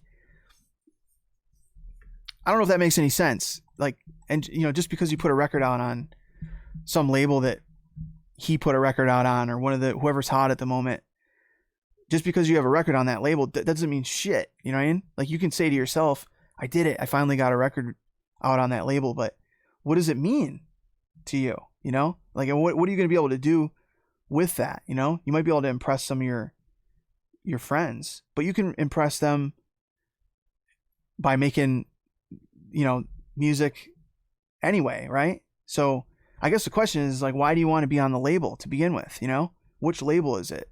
What are they going to do for you? Like, is it a situation where all your friends are on this label and you're not? And you feel left out? Is that what it's about? Or do you think because you end up on this label, then all of a sudden you're going to be able to play some shows? Is that what it's about? Because I'm just here to tell you that you don't need to be on a label to play shows, you know?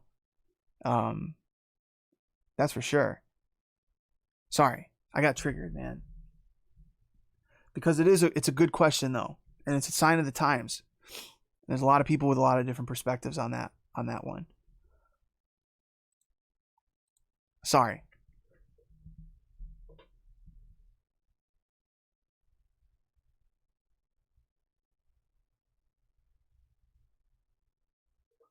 And I don't mean like fuck labels either, because I work with a lot of labels too. But like I said, it's like in most of these cases, it was us writing a song together, like whether it was like me and Snails and Sullivan King, or Seven Lions, or Illenium, or one of these people that we're working on music together, and we're like, where should we put this out? Or I'm working on tracks. I mean, right now I'm working on a bunch of stuff, and I'm showing it to Jeff, to Seven Lions, and just being like, yo, is this something that you'd be interested? Or in a lot of cases, him being like, yo, is this something that you want to put out on Ophelia?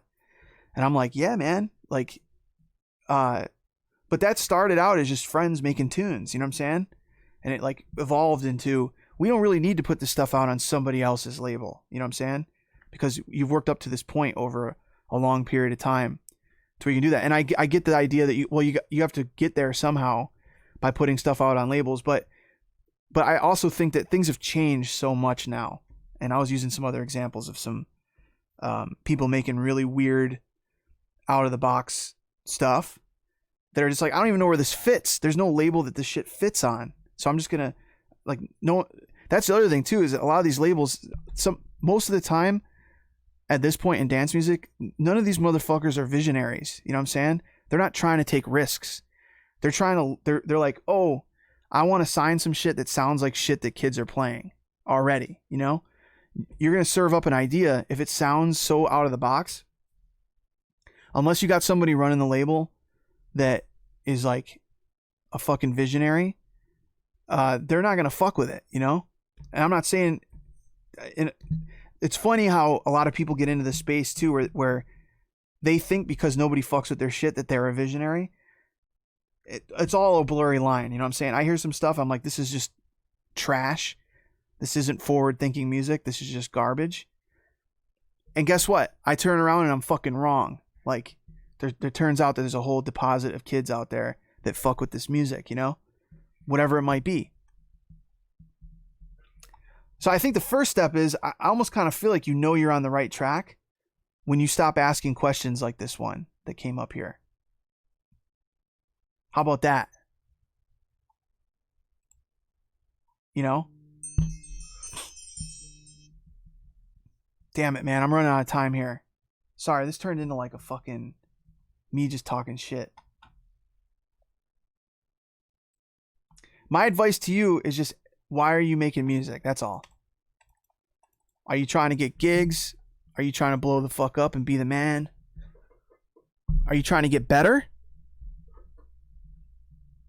Are you trying to build a relationship with a group of people?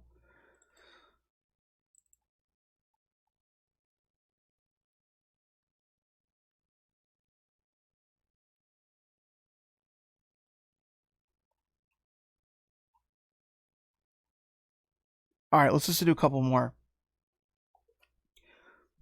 Is there anybody oh,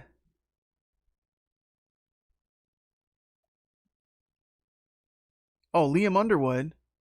What up, man?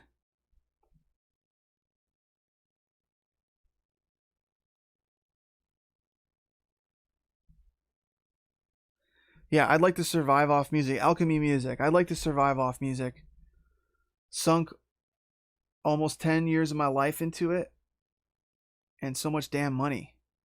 Would be nice to see something. Dude. I get it, man. Fuck.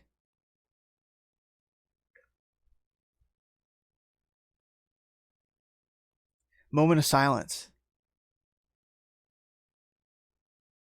Dude, I fucking get it, man. You know what's fucked up too is that here's the thing, like you'll get to a point where you'll start to here's the thing, man. I listen to your tunes. Yo, that fucking one track, I think it was you.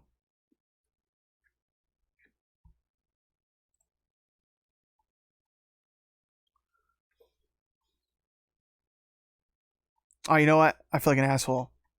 I was thinking something different. But I've heard your stuff, man. It's good. You got something for me? Do you want to post something real quick? Let's listen to it. If you want to play, like, if you want to post something here, I'll listen to it, dude. I was just gonna say, man, the thing that's fucked about it, and actually, like right now, there's a lot of people, regardless if you have a career or you're trying to build one, you're trying to get your break. Most people in the music biz right now, no one's making any fucking money at all, and are like, and there's a lot of people, man. Who knows how long this shit's gonna last for? But I think this like probably ended some people's careers. This whole coronavirus thing, and you know, just the whole industry kind of like grinding to a halt. I think a lot of people that were on the edge of giving up, or, you know, I mean, imagine having your big shot, like you had your whole tour lined up. And there's some of my buddies for sure that like, I said this to him. I was like, man, I feel for you because you've worked your ass off, and this is your time to be out there on the road, headlining festivals, you know, fucking, getting to do your big tour in the fall and all this kind of shit, and you can't do it. And I can only imagine how crushed you feel. And you have to just like believe that you're going to get the opportunity at some point down the line, you know, like, but who knows how this has affected the scene, you know, like who knows if it's not like someone's just going to throw the power, breaker, and it's like, all right, everything's back online, right? We're all going to fucking, go back out on tour, and things are going to be just like they were, and the fees are going to be right where they were, and you know, it's not going to be like that. Everything's going to kind of like slowly start moving again. I'm optimistic that if everybody continues to make good music, you'll get a shot, you know? So you've been doing it for 10 years. It'd be great to see something. You got to believe, man. You can't stop believing that something's going to happen. And, you know, I think right now it is kind of like musical chairs. Like there's a lot of people that were in these positions where they had been kind of coasting, where they put out a lot of great music in the past. They haven't really put out any great music in a long time. And now that, you know, everything's shut down, they've kind of gone silent. And maybe they're back in the studio working on stuff. I don't know what they're doing. But I kind of feel like that a lot of the younger, like newer acts that have been trying to break through, I mean, now's the time to go out when the opportunities present themselves. You know, put out your records and take some of those opportunities that some of the established artists are going to turn down because the money isn't as good or the shows are kind of weird starting out. Like, I feel like there is going to be some disruption there. Maybe that's going to be an opportunity, you know? But I guess the point is that it's like your career doesn't just keep going. Like, it's not like you start down here. You learn stuff, you get better, you get opportunities, you grow and you grow and you grow and you make more money, you get bigger gigs, and then you're headlining, and then you just stay there. It doesn't do that. Like you're going to be in the same mindset of like, I mean, that's how I feel. That's how all my friends feel too, that are established and much bigger artists than me. It's like really like grounding to me to talk to somebody that feels, you know, 10 times more established than me. And they are just like, yeah, I don't know, man. Like the wind blows. I think one of the best pieces of advice I got was from DJ Craze, who's been around for, you know, much longer than I have and has achieved levels of success far beyond what I have.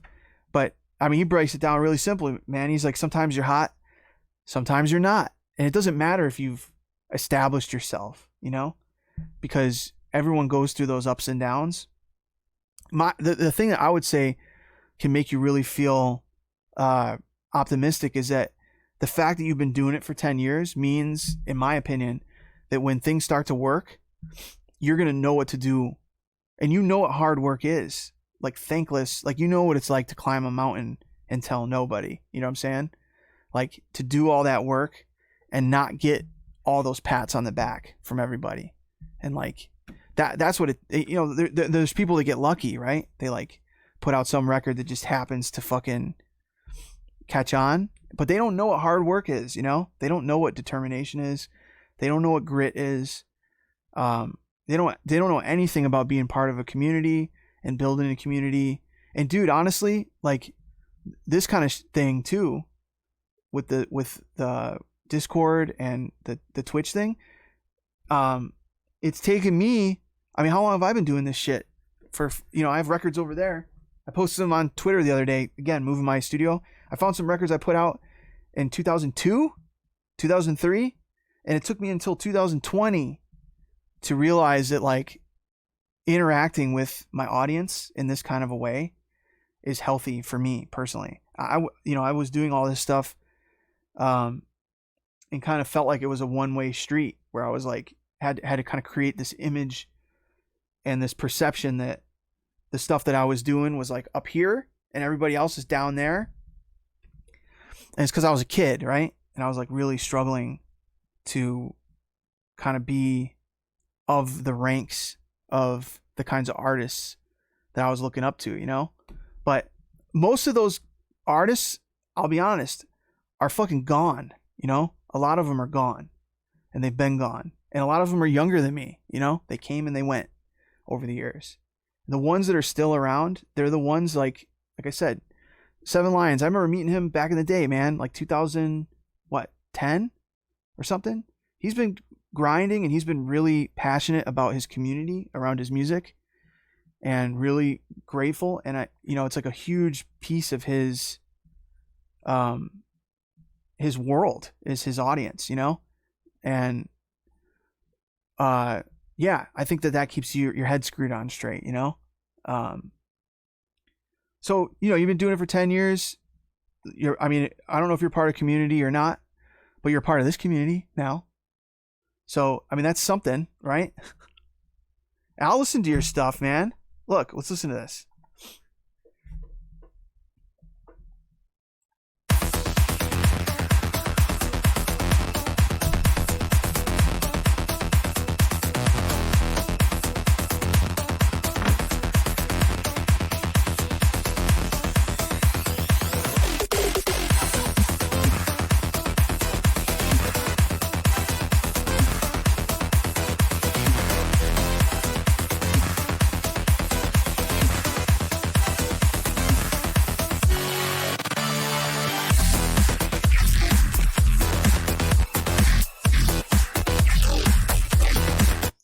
So I'm gonna ask a question. Are you a Feed Me fan?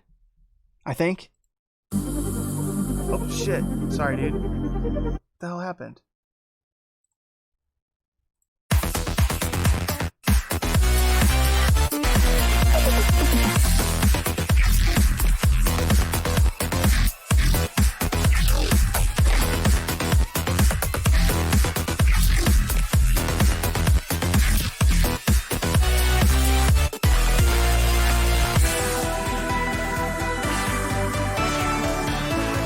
This is dope, man. So I'll give you some inside intel. Like, Feed Me is starting up. Like, he's like really going to be putting a lot of effort into that Sotto Voce label. I'll send this to him.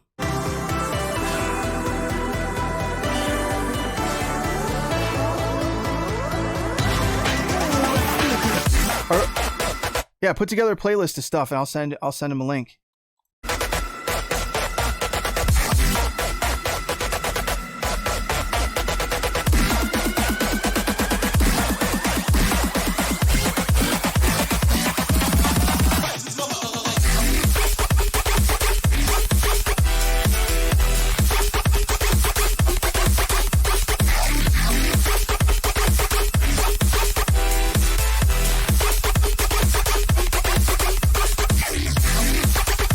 That's just tight, dude.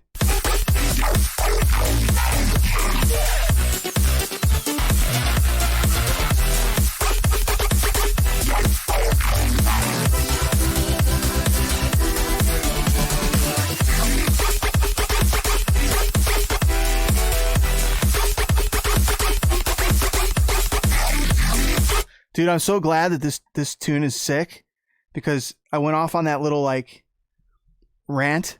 And then if I played your song and it fucking sucked, I would have felt so embarrassed. But this is fucking really good, man.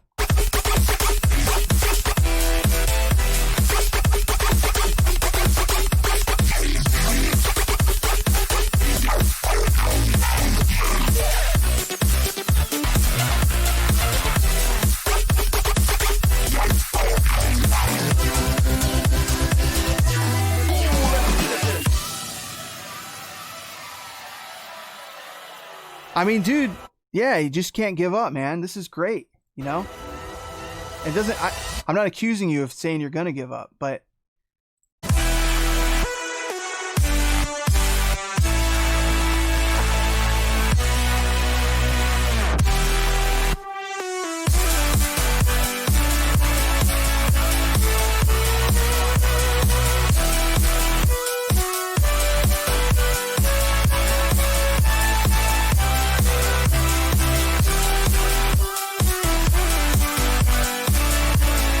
dude, it's fantastic, man. This is great.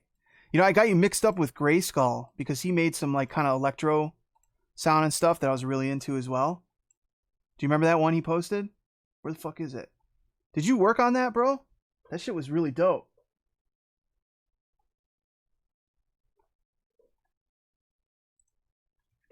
I think about this tune. There's two tunes I think about a lot, actually. There's that one thing. Remember that thing that Kiki put in here?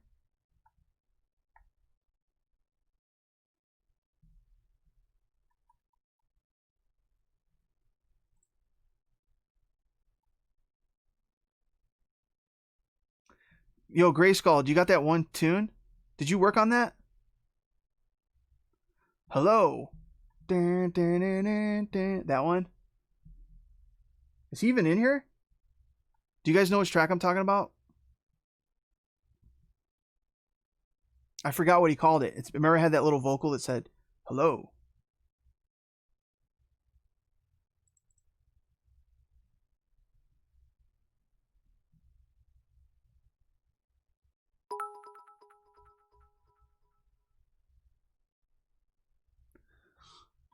Chichino, what do you got for me, man?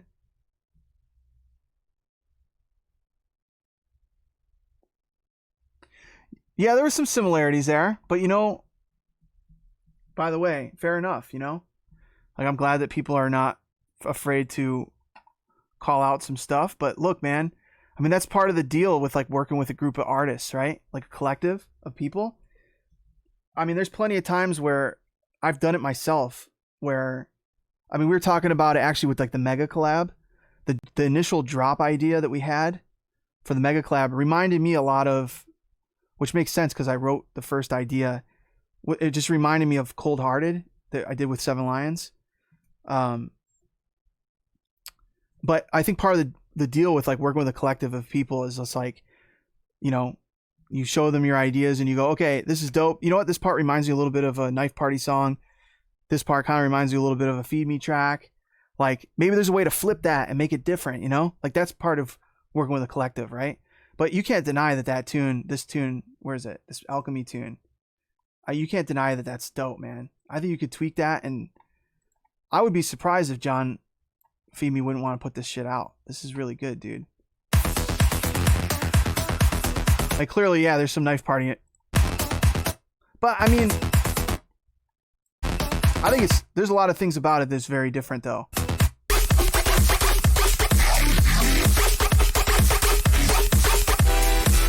Some of my favorite stuff was all this melodic stuff here.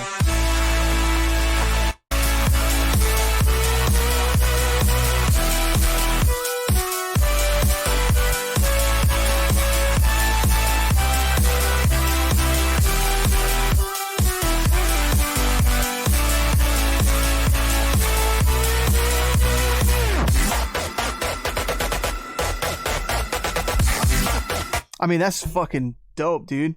I mean, I bet you even like the Knife Party guys would fucking love this shit too, you know?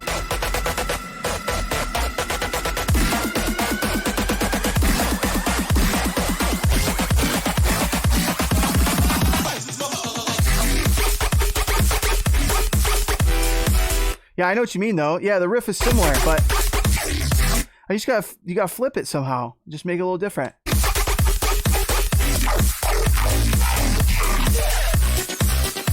But some of that sound design is like so crazy.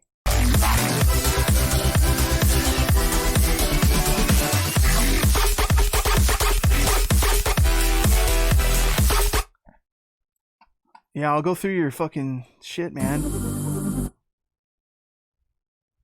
You got some old tunes up here.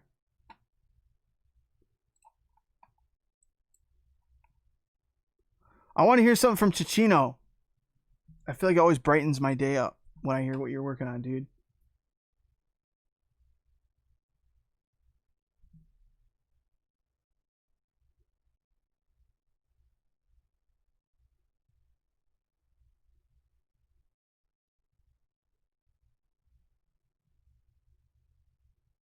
The remix?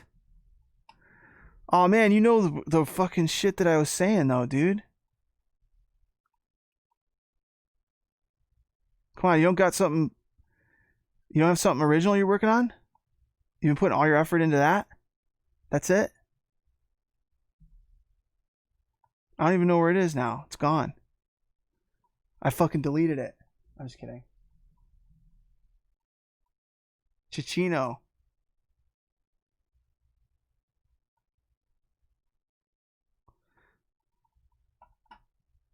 Oh man.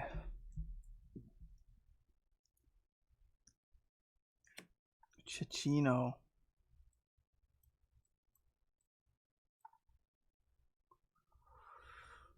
It's impossible for me to search by your name because you fucking post so much shit in the Discord. It's impossible for me to find your tune.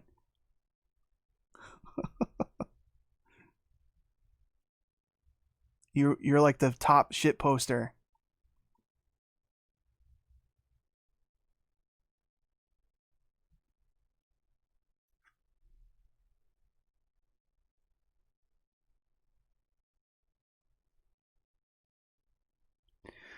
Dude, I will send, man, whenever you're ready, send me a playlist. I'll send it to, if you want to, I'll send it to Feed Me. I mean, he's definitely going in on that label. There's Chichino. I'm going to go through and listen to all these less is more things too. All these. But I want to save it so it's like an event. You know what I'm talking about? I think that'll be great.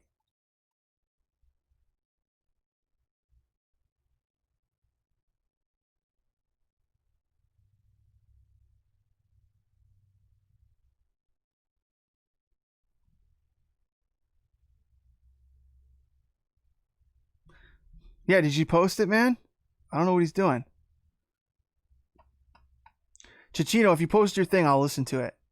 But let's listen to a couple of these. Junkie. Some of these are new people. Also, by the way, how's the internet holding up? Is it working way better than it was in the past? I hope.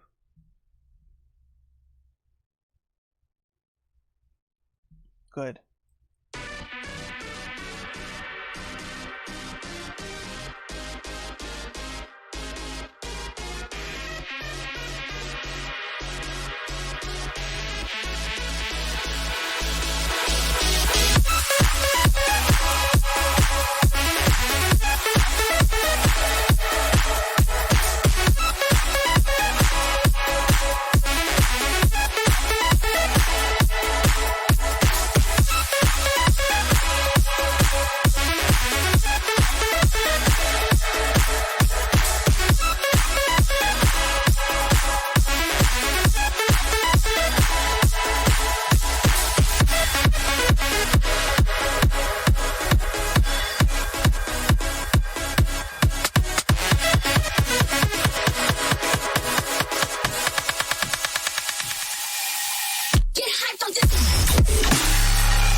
Dude, I fuck with it, man. I fuck with it. Junkie. Damn, you know, I gotta fucking leave soon. I'll listen to a couple more things. Where's Chichino? Did you post it?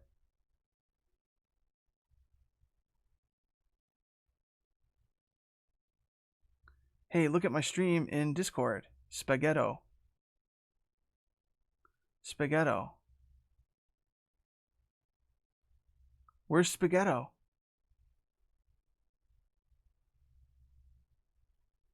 Oh, you want me to listen to the stream? I'm not going to do that. If you want to post me a track, I'll listen to some shit from you, bro. Post a track.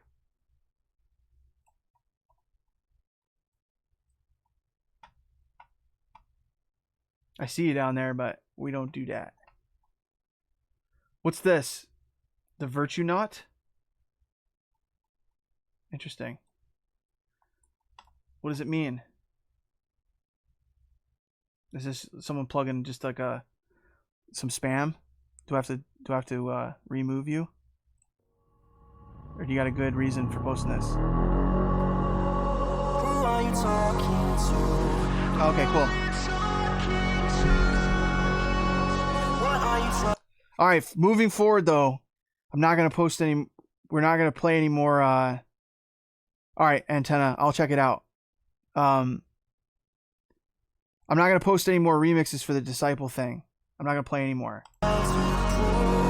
Just because that turns into, this stream turns into, everyone's doing one of those remixes, and I don't want it to turn into like that's like their project. So we're just gonna let them do it. But I just want to listen to this because I like you, and I feel bad for calling you a shit poster.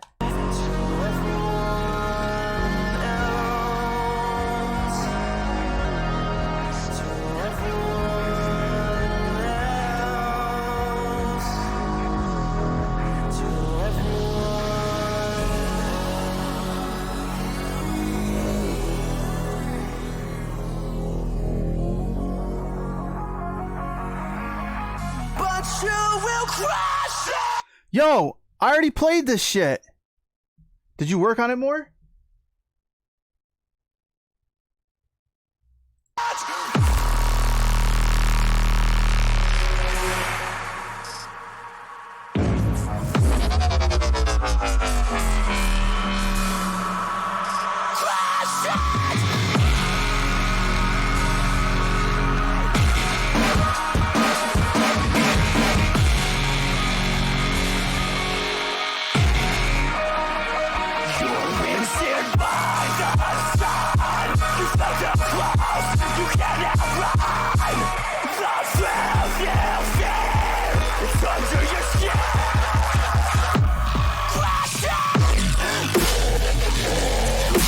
Oh shit.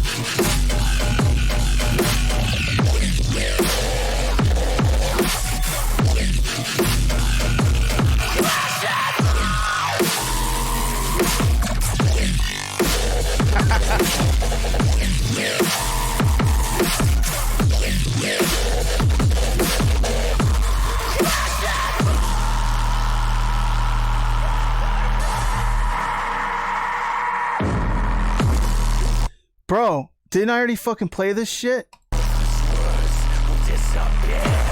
Until the atmosphere.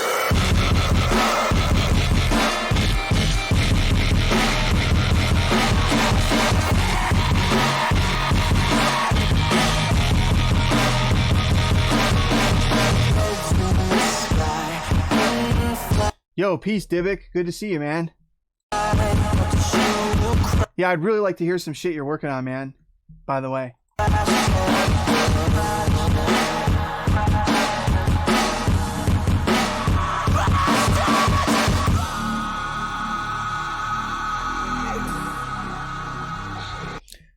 It's dope, Ticino. Somehow you tricked me into playing this shit twice. I played this shit on the stream before.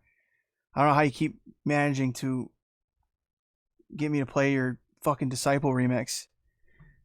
But you got me. What can I say? Yo, by the way, yeah, it's good. I hope you win. Also, when is that shit over with? When are they gonna pick the winners?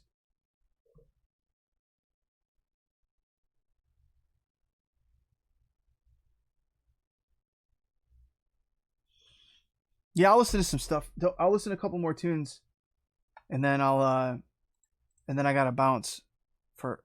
This turned into I kind of this site is tight, man. By the way, this is really cool. Hold up, let me maximize the window. Oops, it's pretty cool, man.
Oh shit.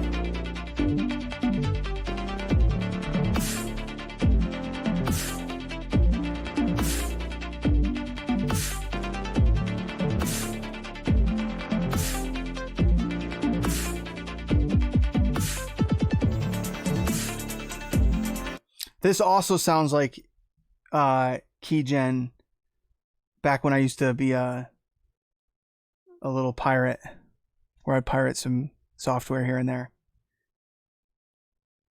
I've learned from my ways, but this reminds me of Keygen stuff. The Virtue Knot.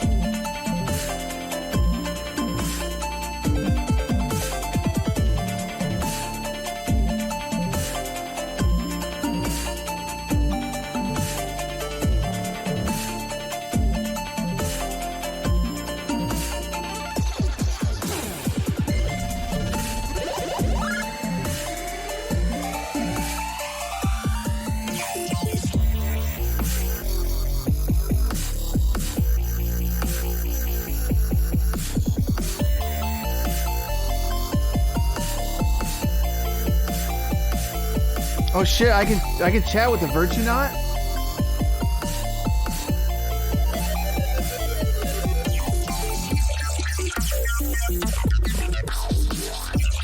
Oh shit!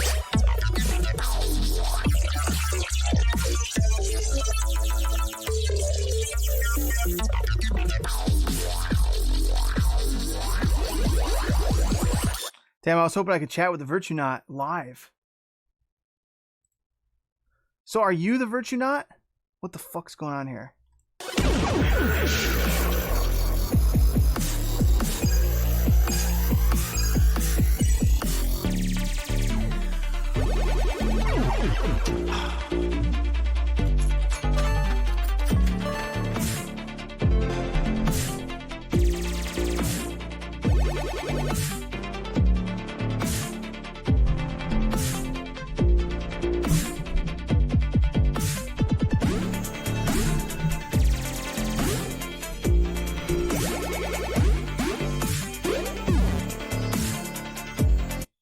Yo, Virtue Knot, I'm feeling this, dude. And it reminds me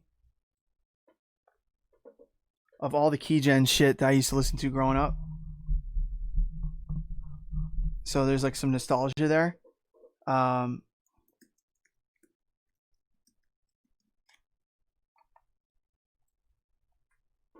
Especially all these old Amiga games.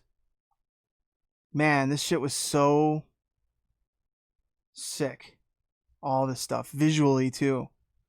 If you guys are looking for some inspiration, you gotta go and look through some of these hacktros.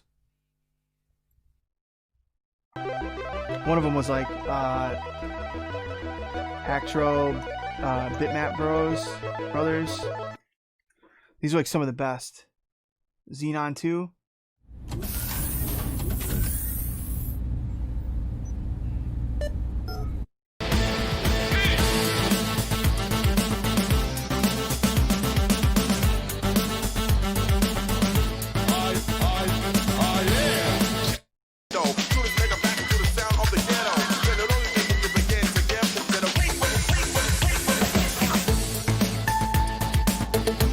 If you dig through these hacktro compilations, you will find some fucking really inspired music.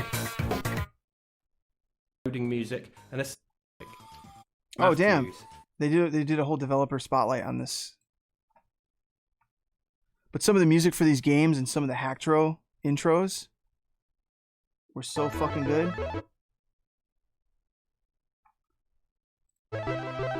Man, there's this one.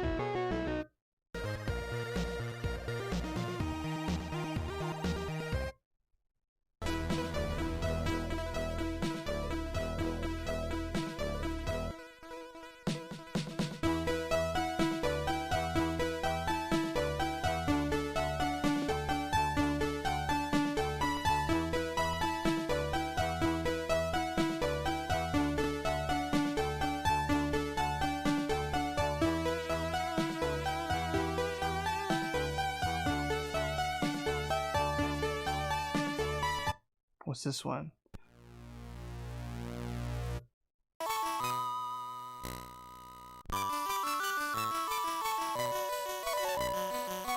Some of this shit is like straight up like prog rock. Just like super forward thinking, like progressive rock music. Just written in MIDI.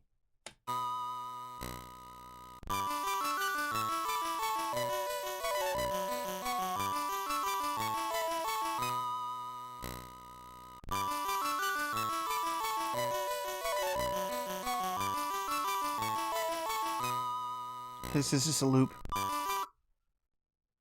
Some of these didn't have enough space to program everything into a full song. Some of those were just like literally like a 3K file.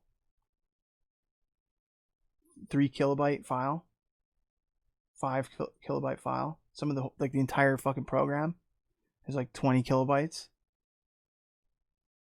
or less.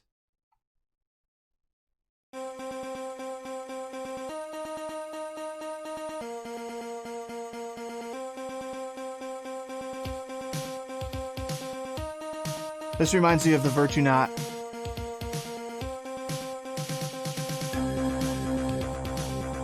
Oh shit, it's like hard panned.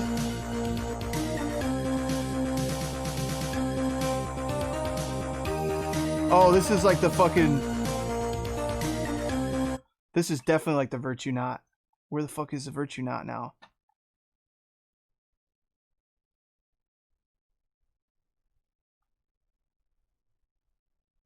The Virtue Knot.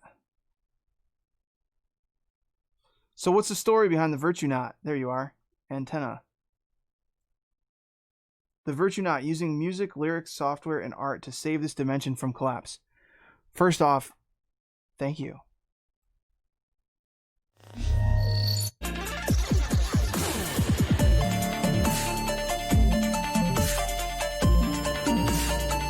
Those melodies are dope. Reminds you like the Smiths.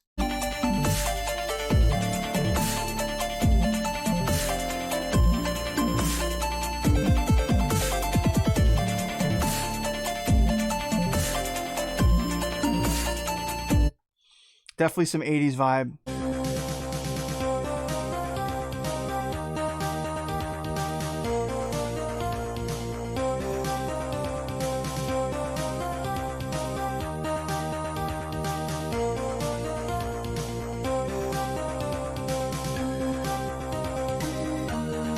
Ooh, I love that little like that little flute noise or whatever the fuck that is.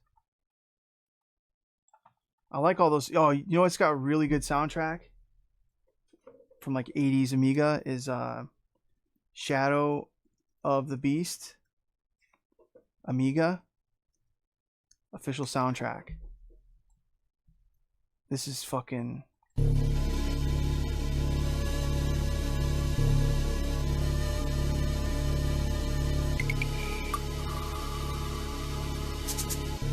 those like little fucking flutes.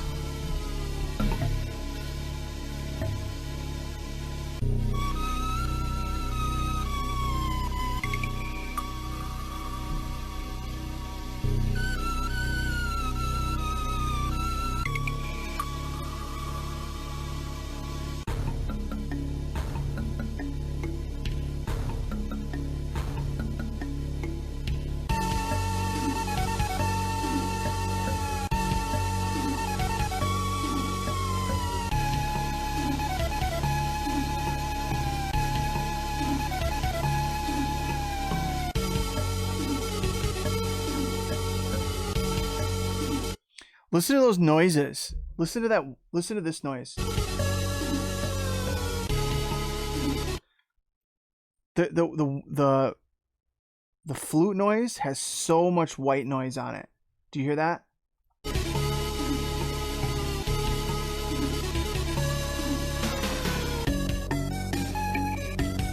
I don't even know what instrument was that. Do you hear it?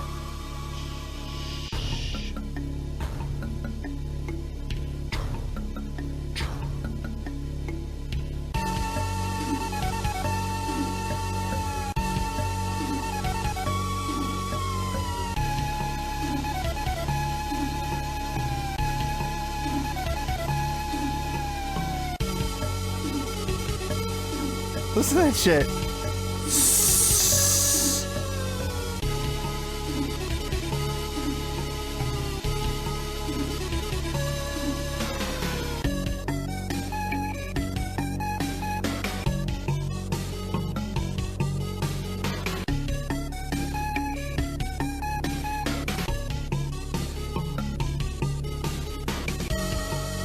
Ooh.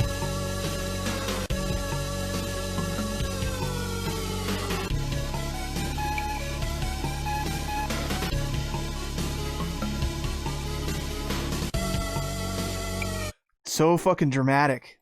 Dramatic music, man.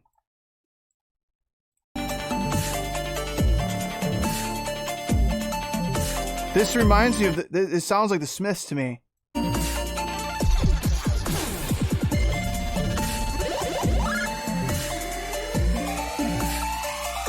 Morrissey or something, you know?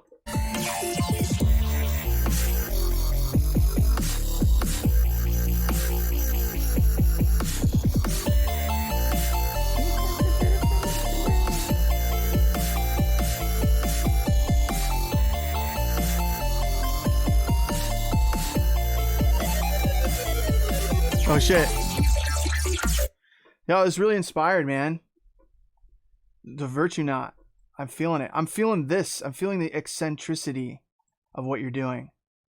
You have this URL, the virtue knot, and you did all this shit. There's like a world, right? Humanity operates much like the other superorganisms I've visited, except yours seems much less coherent. Let's fix that.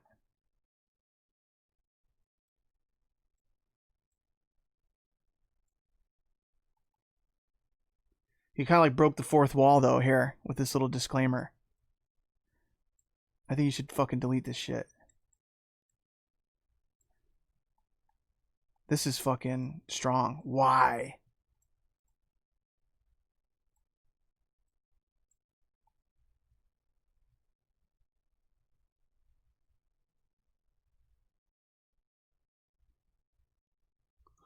Yeah, man.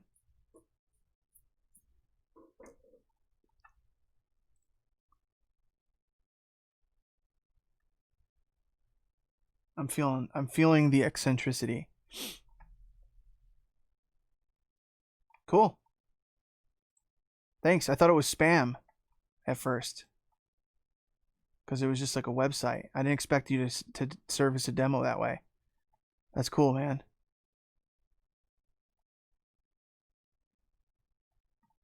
Yeah. I remember when deadmau5 first came around back in the day. Do you remember that? It was like 2005 or something like that. Like I know he had been around making music before that, but it like really, I think he really jumped on my radar in like 2008 maybe 2007. That's about right. But one of the things I really loved about deadmau5 and still do is how eccentric he is. It's like he sees the world a certain way and he's like uncompromising about it, you know? He like wears like that idea of wearing that like mouse helmet, and I don't know, his music, the way he put it out there, like all of his little inside jokes. He's always created this like this almost like bizarro parallel world, and I always really found it fascinating, you know? And it draws you in. You're like, who is this fucking guy? You know what I mean? Who's this guy with this fucking mouse helmet? And man, he's talked so much shit. He's a fascinating person, you know? It drew me to him, and his music is incredible, you know? And I always like this kind of a thing. I think is cool, you know? I like, obviously, you know, I think maybe even that cube thing is kind of reminiscent of deadmau5 to some degree with the cube and everything. I know maybe that's not intentional, but it just made me think of him, you know? Just his kind of like, I don't know. There's something about that I really like. I love artists to do things like that. It's like, makes me happy to see. You know what I mean? Because at this point, it's like everybody's kind of, I mean, I'm guilty of it, I guess, to some degree. But, you know, just death and skulls and fucking metal fonts and upside down crosses and shit like that. It's like, I don't know.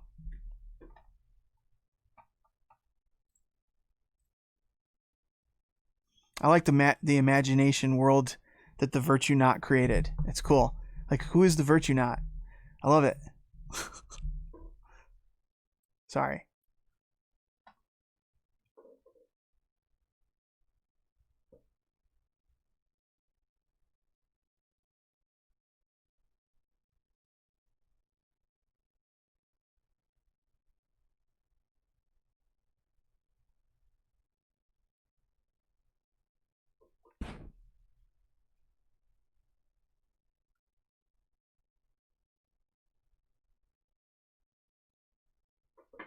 Yeah, I'm not. Yeah, I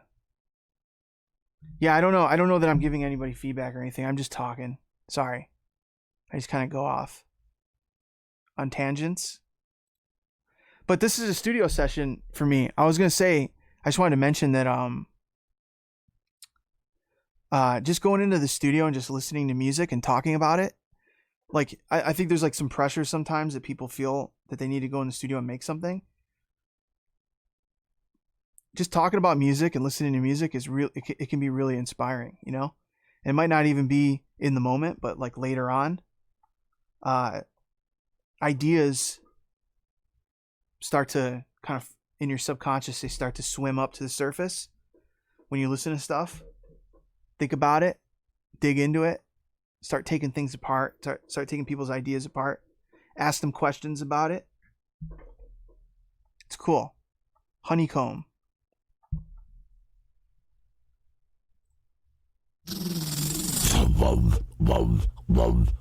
Oh shit.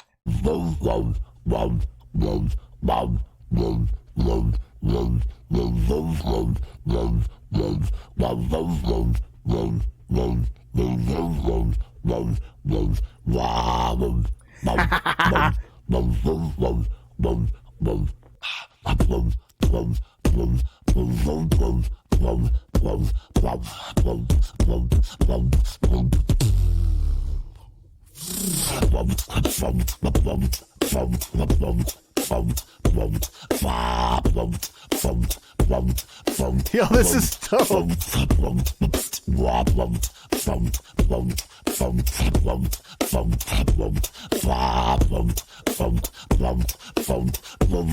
The question I have, did you do that snare with your mouth?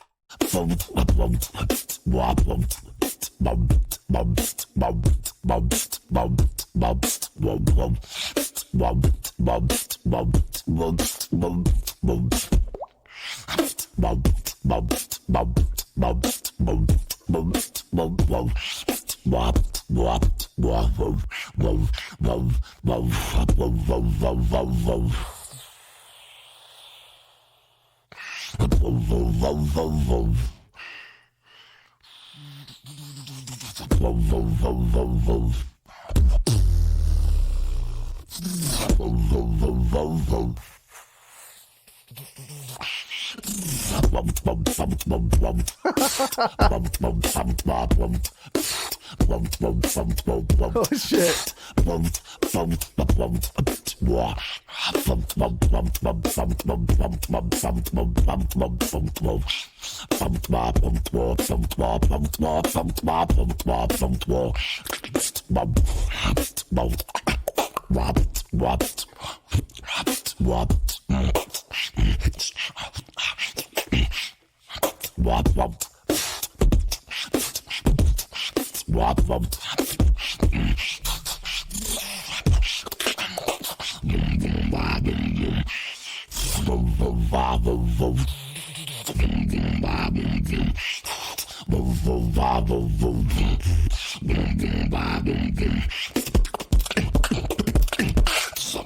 Oh shit.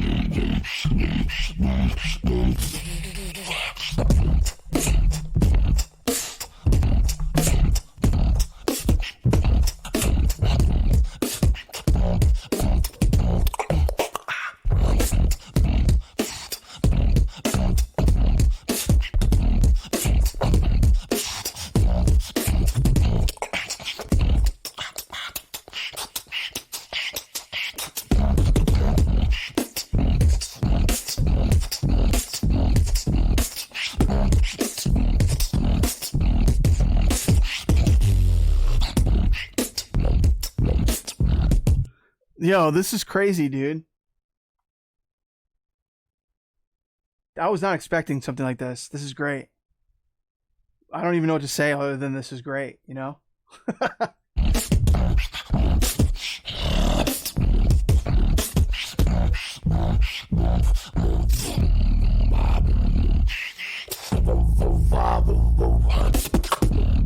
Yeah, I mean, like, that snare is, like, sick. With your mouth?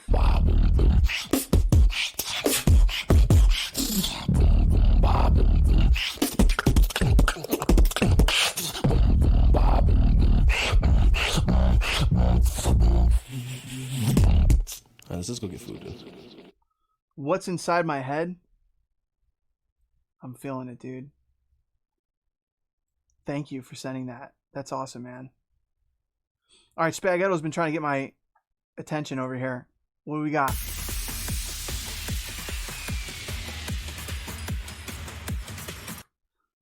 okay, I'm assuming that this is just a little typo here. I started this project today. If there's any mistakes, forgive me. I'm self-taught and I have a 16-year-old. Does that mean you have a 16-year-old son or child? Or are you 16?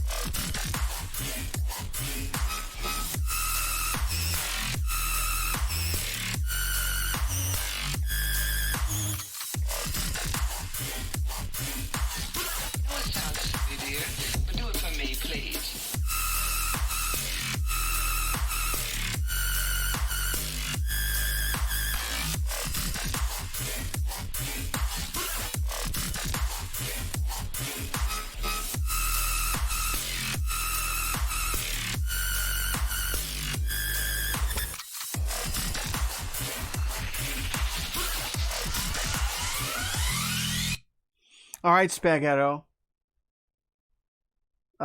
Cool. I listened. I like it. You know, it's not for me personally, but I like it, dude. I'm wondering if you have a 16-year-old kid.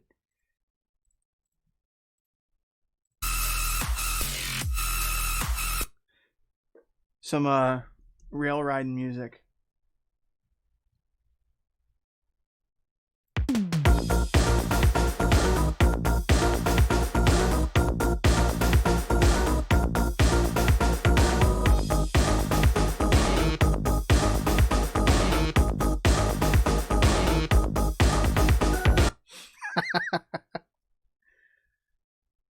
Thank you guys for these tunes, man. It's been great.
Lots of rail riding music today in here. Which, hey, you know what? I'm like, I'm not even going to comment too much on, Spaghetto and Famous Spear and whoever's got some festival tunes. Because, man, I'm not in that mindset these days because of the fucking, you know me. I mean, I make shit like that too, right? Sometimes. I just can't get in the mindset for it lately because of the fucking coronavirus. It's like, I just haven't been in the mode. Because when I hear stuff like that, it just makes me think like, okay, this, I'm like picturing like being at a show, playing some shit like that. I don't really listen to a lot of this stuff outside of the club,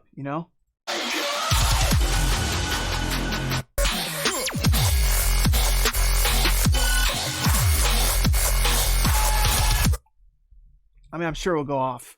Spaghetto, I'm sure the shit will go off, bro. Oh, baby, won't you let me?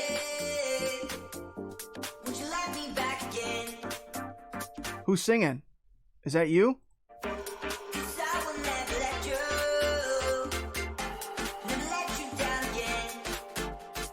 Don't let me down. Don't let me down. When I'm with you, I'll be safe and sound. Holding on tight, baby, tonight. When I'm with you, I don't have no doubts.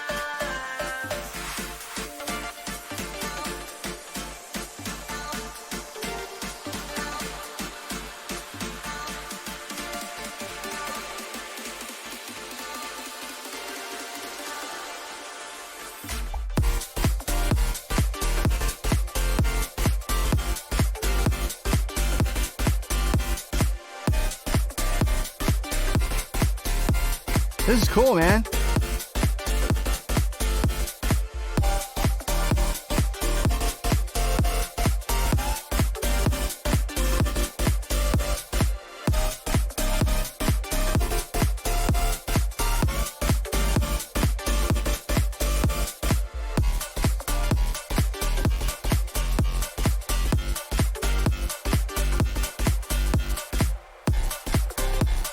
Oh man, this is fucking good, man. You know, there's a lot of talent in this little group, man. Fucking A. I don't know if some of y'all are gonna stick around. Like, I noticed there's been an influx of people in the Discord, probably because of the production challenge we're doing. But I hope some of y'all stick around because it's just inspiring having you part of the community, no matter what it is that you're making. It sounds like I'm shitting on the rail riding stuff. I don't dislike that stuff, you know? Obviously, I play a lot of it. It's just, for me personally, it's like, it's hard for me to give feedback on that kind of stuff or even get into it right now just because there's no shows, you know what I mean? Like, it's not particularly the kind of stuff I put on to listen to at home because I just don't headbang in my house. I don't know. Like, if I listen to heavy shit at home, I listen to a lot of like rock stuff, metal and like prog metal and stuff like that. Like, to me, dubstep and like the rhythm stuff and like the really heavy dubstep shit, I love all that stuff. Like that guy fucking Murata, I fucking love his tunes. I play them. They're like the hardest. I don't think anybody makes tunes harder than him at this point. But I don't really listen to him at home, but it's my favorite shit to play out, you know? Like, it's like almost like you know, like when you're like, if you ever like set off fireworks, it's like you save like the big boy one. That's like a Murata tune to me. It's like, take this, you motherfuckers, and throw it out there. And it's all like laughing maniacally at how much fun it is to hear shit like that live. Like that to me is what like dubstep is in my mind, like at this point. And like drum and bass, like certain drum and bass tracks too that are like way over the top. It's like, I wouldn't really listen to that stuff at home, but there's nothing more fun to play than shit like that, playing it out, you know? I think a lot of people that, you know, it's like guys like Elenium, for example, and I even remember like Chainsmokers, like they would play like heavy dubstep stuff because it's just fun to play, you know? Like, even though they don't really make stuff like that, it's fun to play out. It's fun to see the reaction. It's like I said, it's like, it just reminds me of like throwing a bomb into the crowd, you know? Just watching like mayhem erupt. But it's hard, you know, when I'm listening at home, it's like some of this other stuff really stands out to me. And it's like you learn as well from hearing some of this, like even this honeycomb thing was really a nice break, and it gives you ideas. Like, even if you are going to make like something like this Famous Spear track or the Spaghetto thing, you know, like thinking about some of those textures of sounds and figuring out, okay, maybe there's a way to flip like the heavy dubstep, you know, like long boy note with like the quarter note thing, or, you know, just doing like the you know, the rhythm kind of like kick clap combo thing. And maybe there's a way to flip that in a way that's different. And definitely, I'm not talking shit. Please don't take that as criticism or anything like that. Some of these sessions, like listening sessions, like hearing everybody's ideas and context with each other, I think that's like the real value of this stuff, is that maybe you might be like, oh, you know what? I mean, everybody's appreciating this idea and this next idea and this other idea, and hearing them all like in sequence, you might say like, oh, you know what's missing from this other idea is like the texture from that like beatbox track, you know, and like some of those breaths and that human element. Some of that stuff can be really cool. Like one of my favorite producers right now is that guy Chee, Chee. His new EP I thought was like really, really cool and like forward thinking and really cool sound design and like texturally, and like the grooves and stuff felt really organic and like I don't know, it just felt fresh, you know what I'm saying? Like there is, like, when people ask me now, they're like, yo, so what like new stuff in bass music do you think is like I'm gonna listen to, if I haven't been listening to stuff in a while and I want to hear something new that's different, I'd be like, yo, you gotta check out that new Chi EP, you know? I was saying a bit earlier too, like some of the stuff that like has been coming out on Liquid Strangers label, like with the bass stuff, I kind of feel like there's something there too that's like there's some artists doing some stuff on that label that I thought were really like interesting and different. I don't know, for what it's worth. But yo, I actually gotta go because I have to fucking work on this thing for Seven Lions live stream tomorrow, the Visions thing. I hope I see some of you guys there. It's gonna be a good one. I think it's Jason Ross, myself, Gem and Tori, and Abraxas,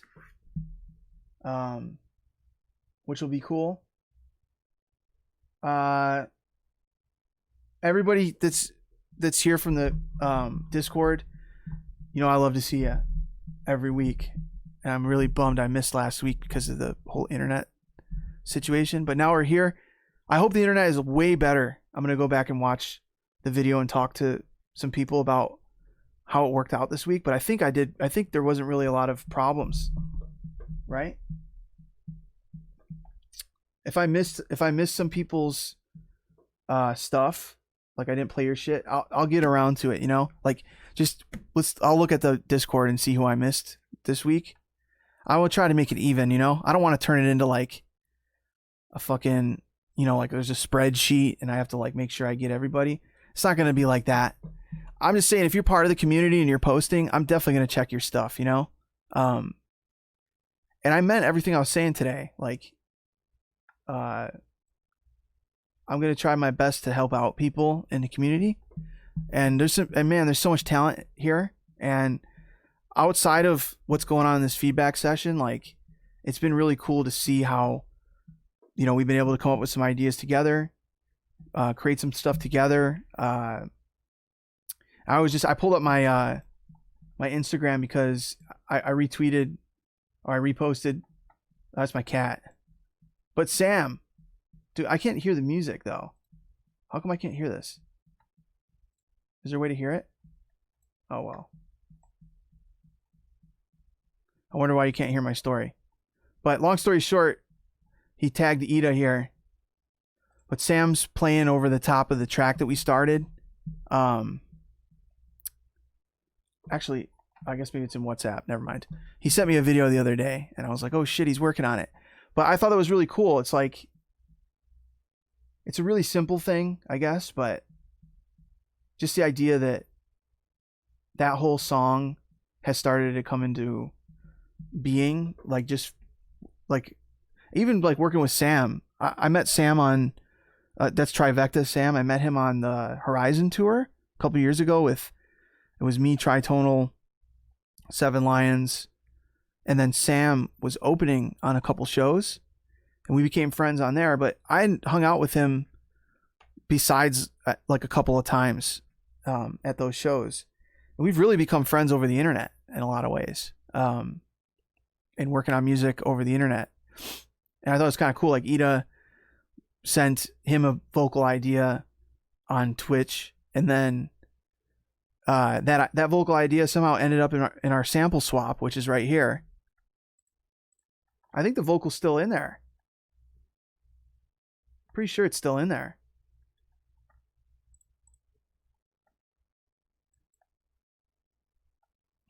Vocals. Yeah, it's right here. It's still there. I'm breathing out fire. Then just that ended up being like, hey, what are we going to work on today on the stream? Just started fucking around with it. And then I guess Sam maybe came in to the chat or something. And he was like, wait a minute. I recognize that vocal. And then he was like, oh shit, this song's really cool. Like I want to jump on it. And it's like, I don't know. I thought the way that came together was really cool. And like, just like kind of a testament to just kind of like how cool the community is that we have going here. And it just it, like reinforces how much I like just love being a part of the dance music scene, and it's changing, and I feel like it's like bringing in different people and people that come from different styles of music too. It's like this from when I got into dance music when I was like, 16, 17 to now, it feels way more dynamic, and I don't know. It feels like a really cool place to combine ideas and try things, and this whole thing has been kind of like an interesting social experiment that I don't know. It keeps me optimistic about a lot of things. So I feel like that's a good way to end it off today. I didn't actually work in Ableton at all today, which I want to try to change around because I don't know. Maybe I don't need to sometimes. I kind of feel like that it's fun to work in Ableton on stream. I have a couple things I'm working on. I was planning on working on today, but I ran out of time. But yo, everyone that's out there working on the challenge, keep grinding away. We still got what, 3 weeks, about 2.5 weeks, 3 weeks, something like that. Really looking forward to seeing what y'all come up with. We'll keep brainstorming on it. And like I said, we'll make it a party when it comes time to do the stream when listen to everybody's stuff. We'll make it a party and like invite people in on the Zoom and invite some people from the Discord and the Twitch community to come on the Zoom call too. It'll be fun, I think, as long as it doesn't crash and fuck up. I think the internet's gonna be good here though for it.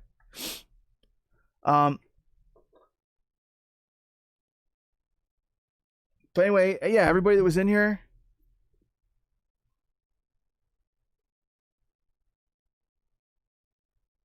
yeah, right on.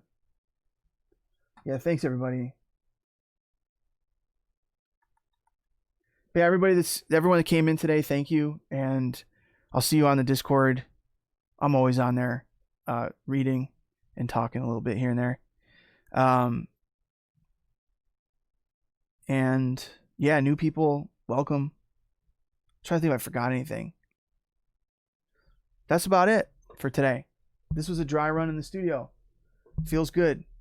And that's it. I don't know. Should we raid somebody? Is there anybody on right now that's doing something cool? Is LS Dream doing something right now? Is Sammy on? Do you guys see him on? Do you guys want to raid Sammy?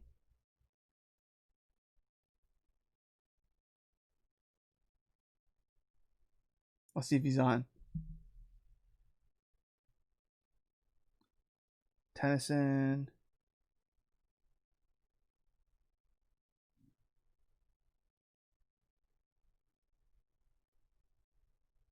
Huh.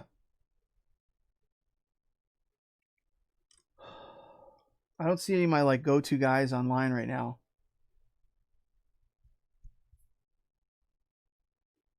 My go-to guys or girls.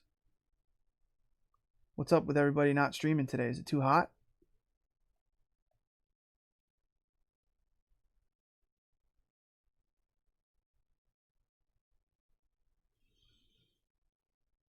It's hot as shit today in LA. Who is Sasha Grey? I don't know who that is. I have no idea. Sorry, I guess I'm a boomer.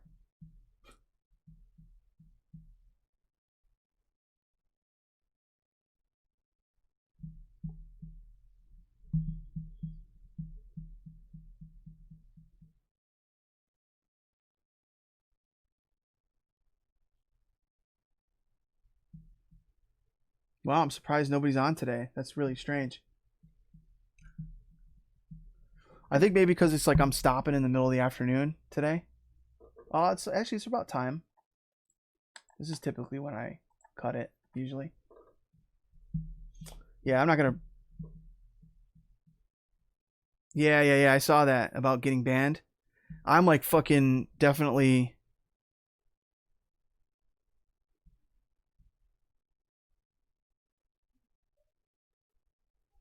Yeah, I'm definitely towing the line by posting on YouTube, or sorry, like playing YouTube tracks. Hopefully, I don't get banned. If I get banned, we'll just move over to fucking YouTube anyway. Doesn't matter. But yeah, I think that's it for me today, guys. I really appreciate y'all, and I'll catch you next week. Yeah, thank you guys. Peace. I'll see you in the Discord. Okay? Love you guys. Peace.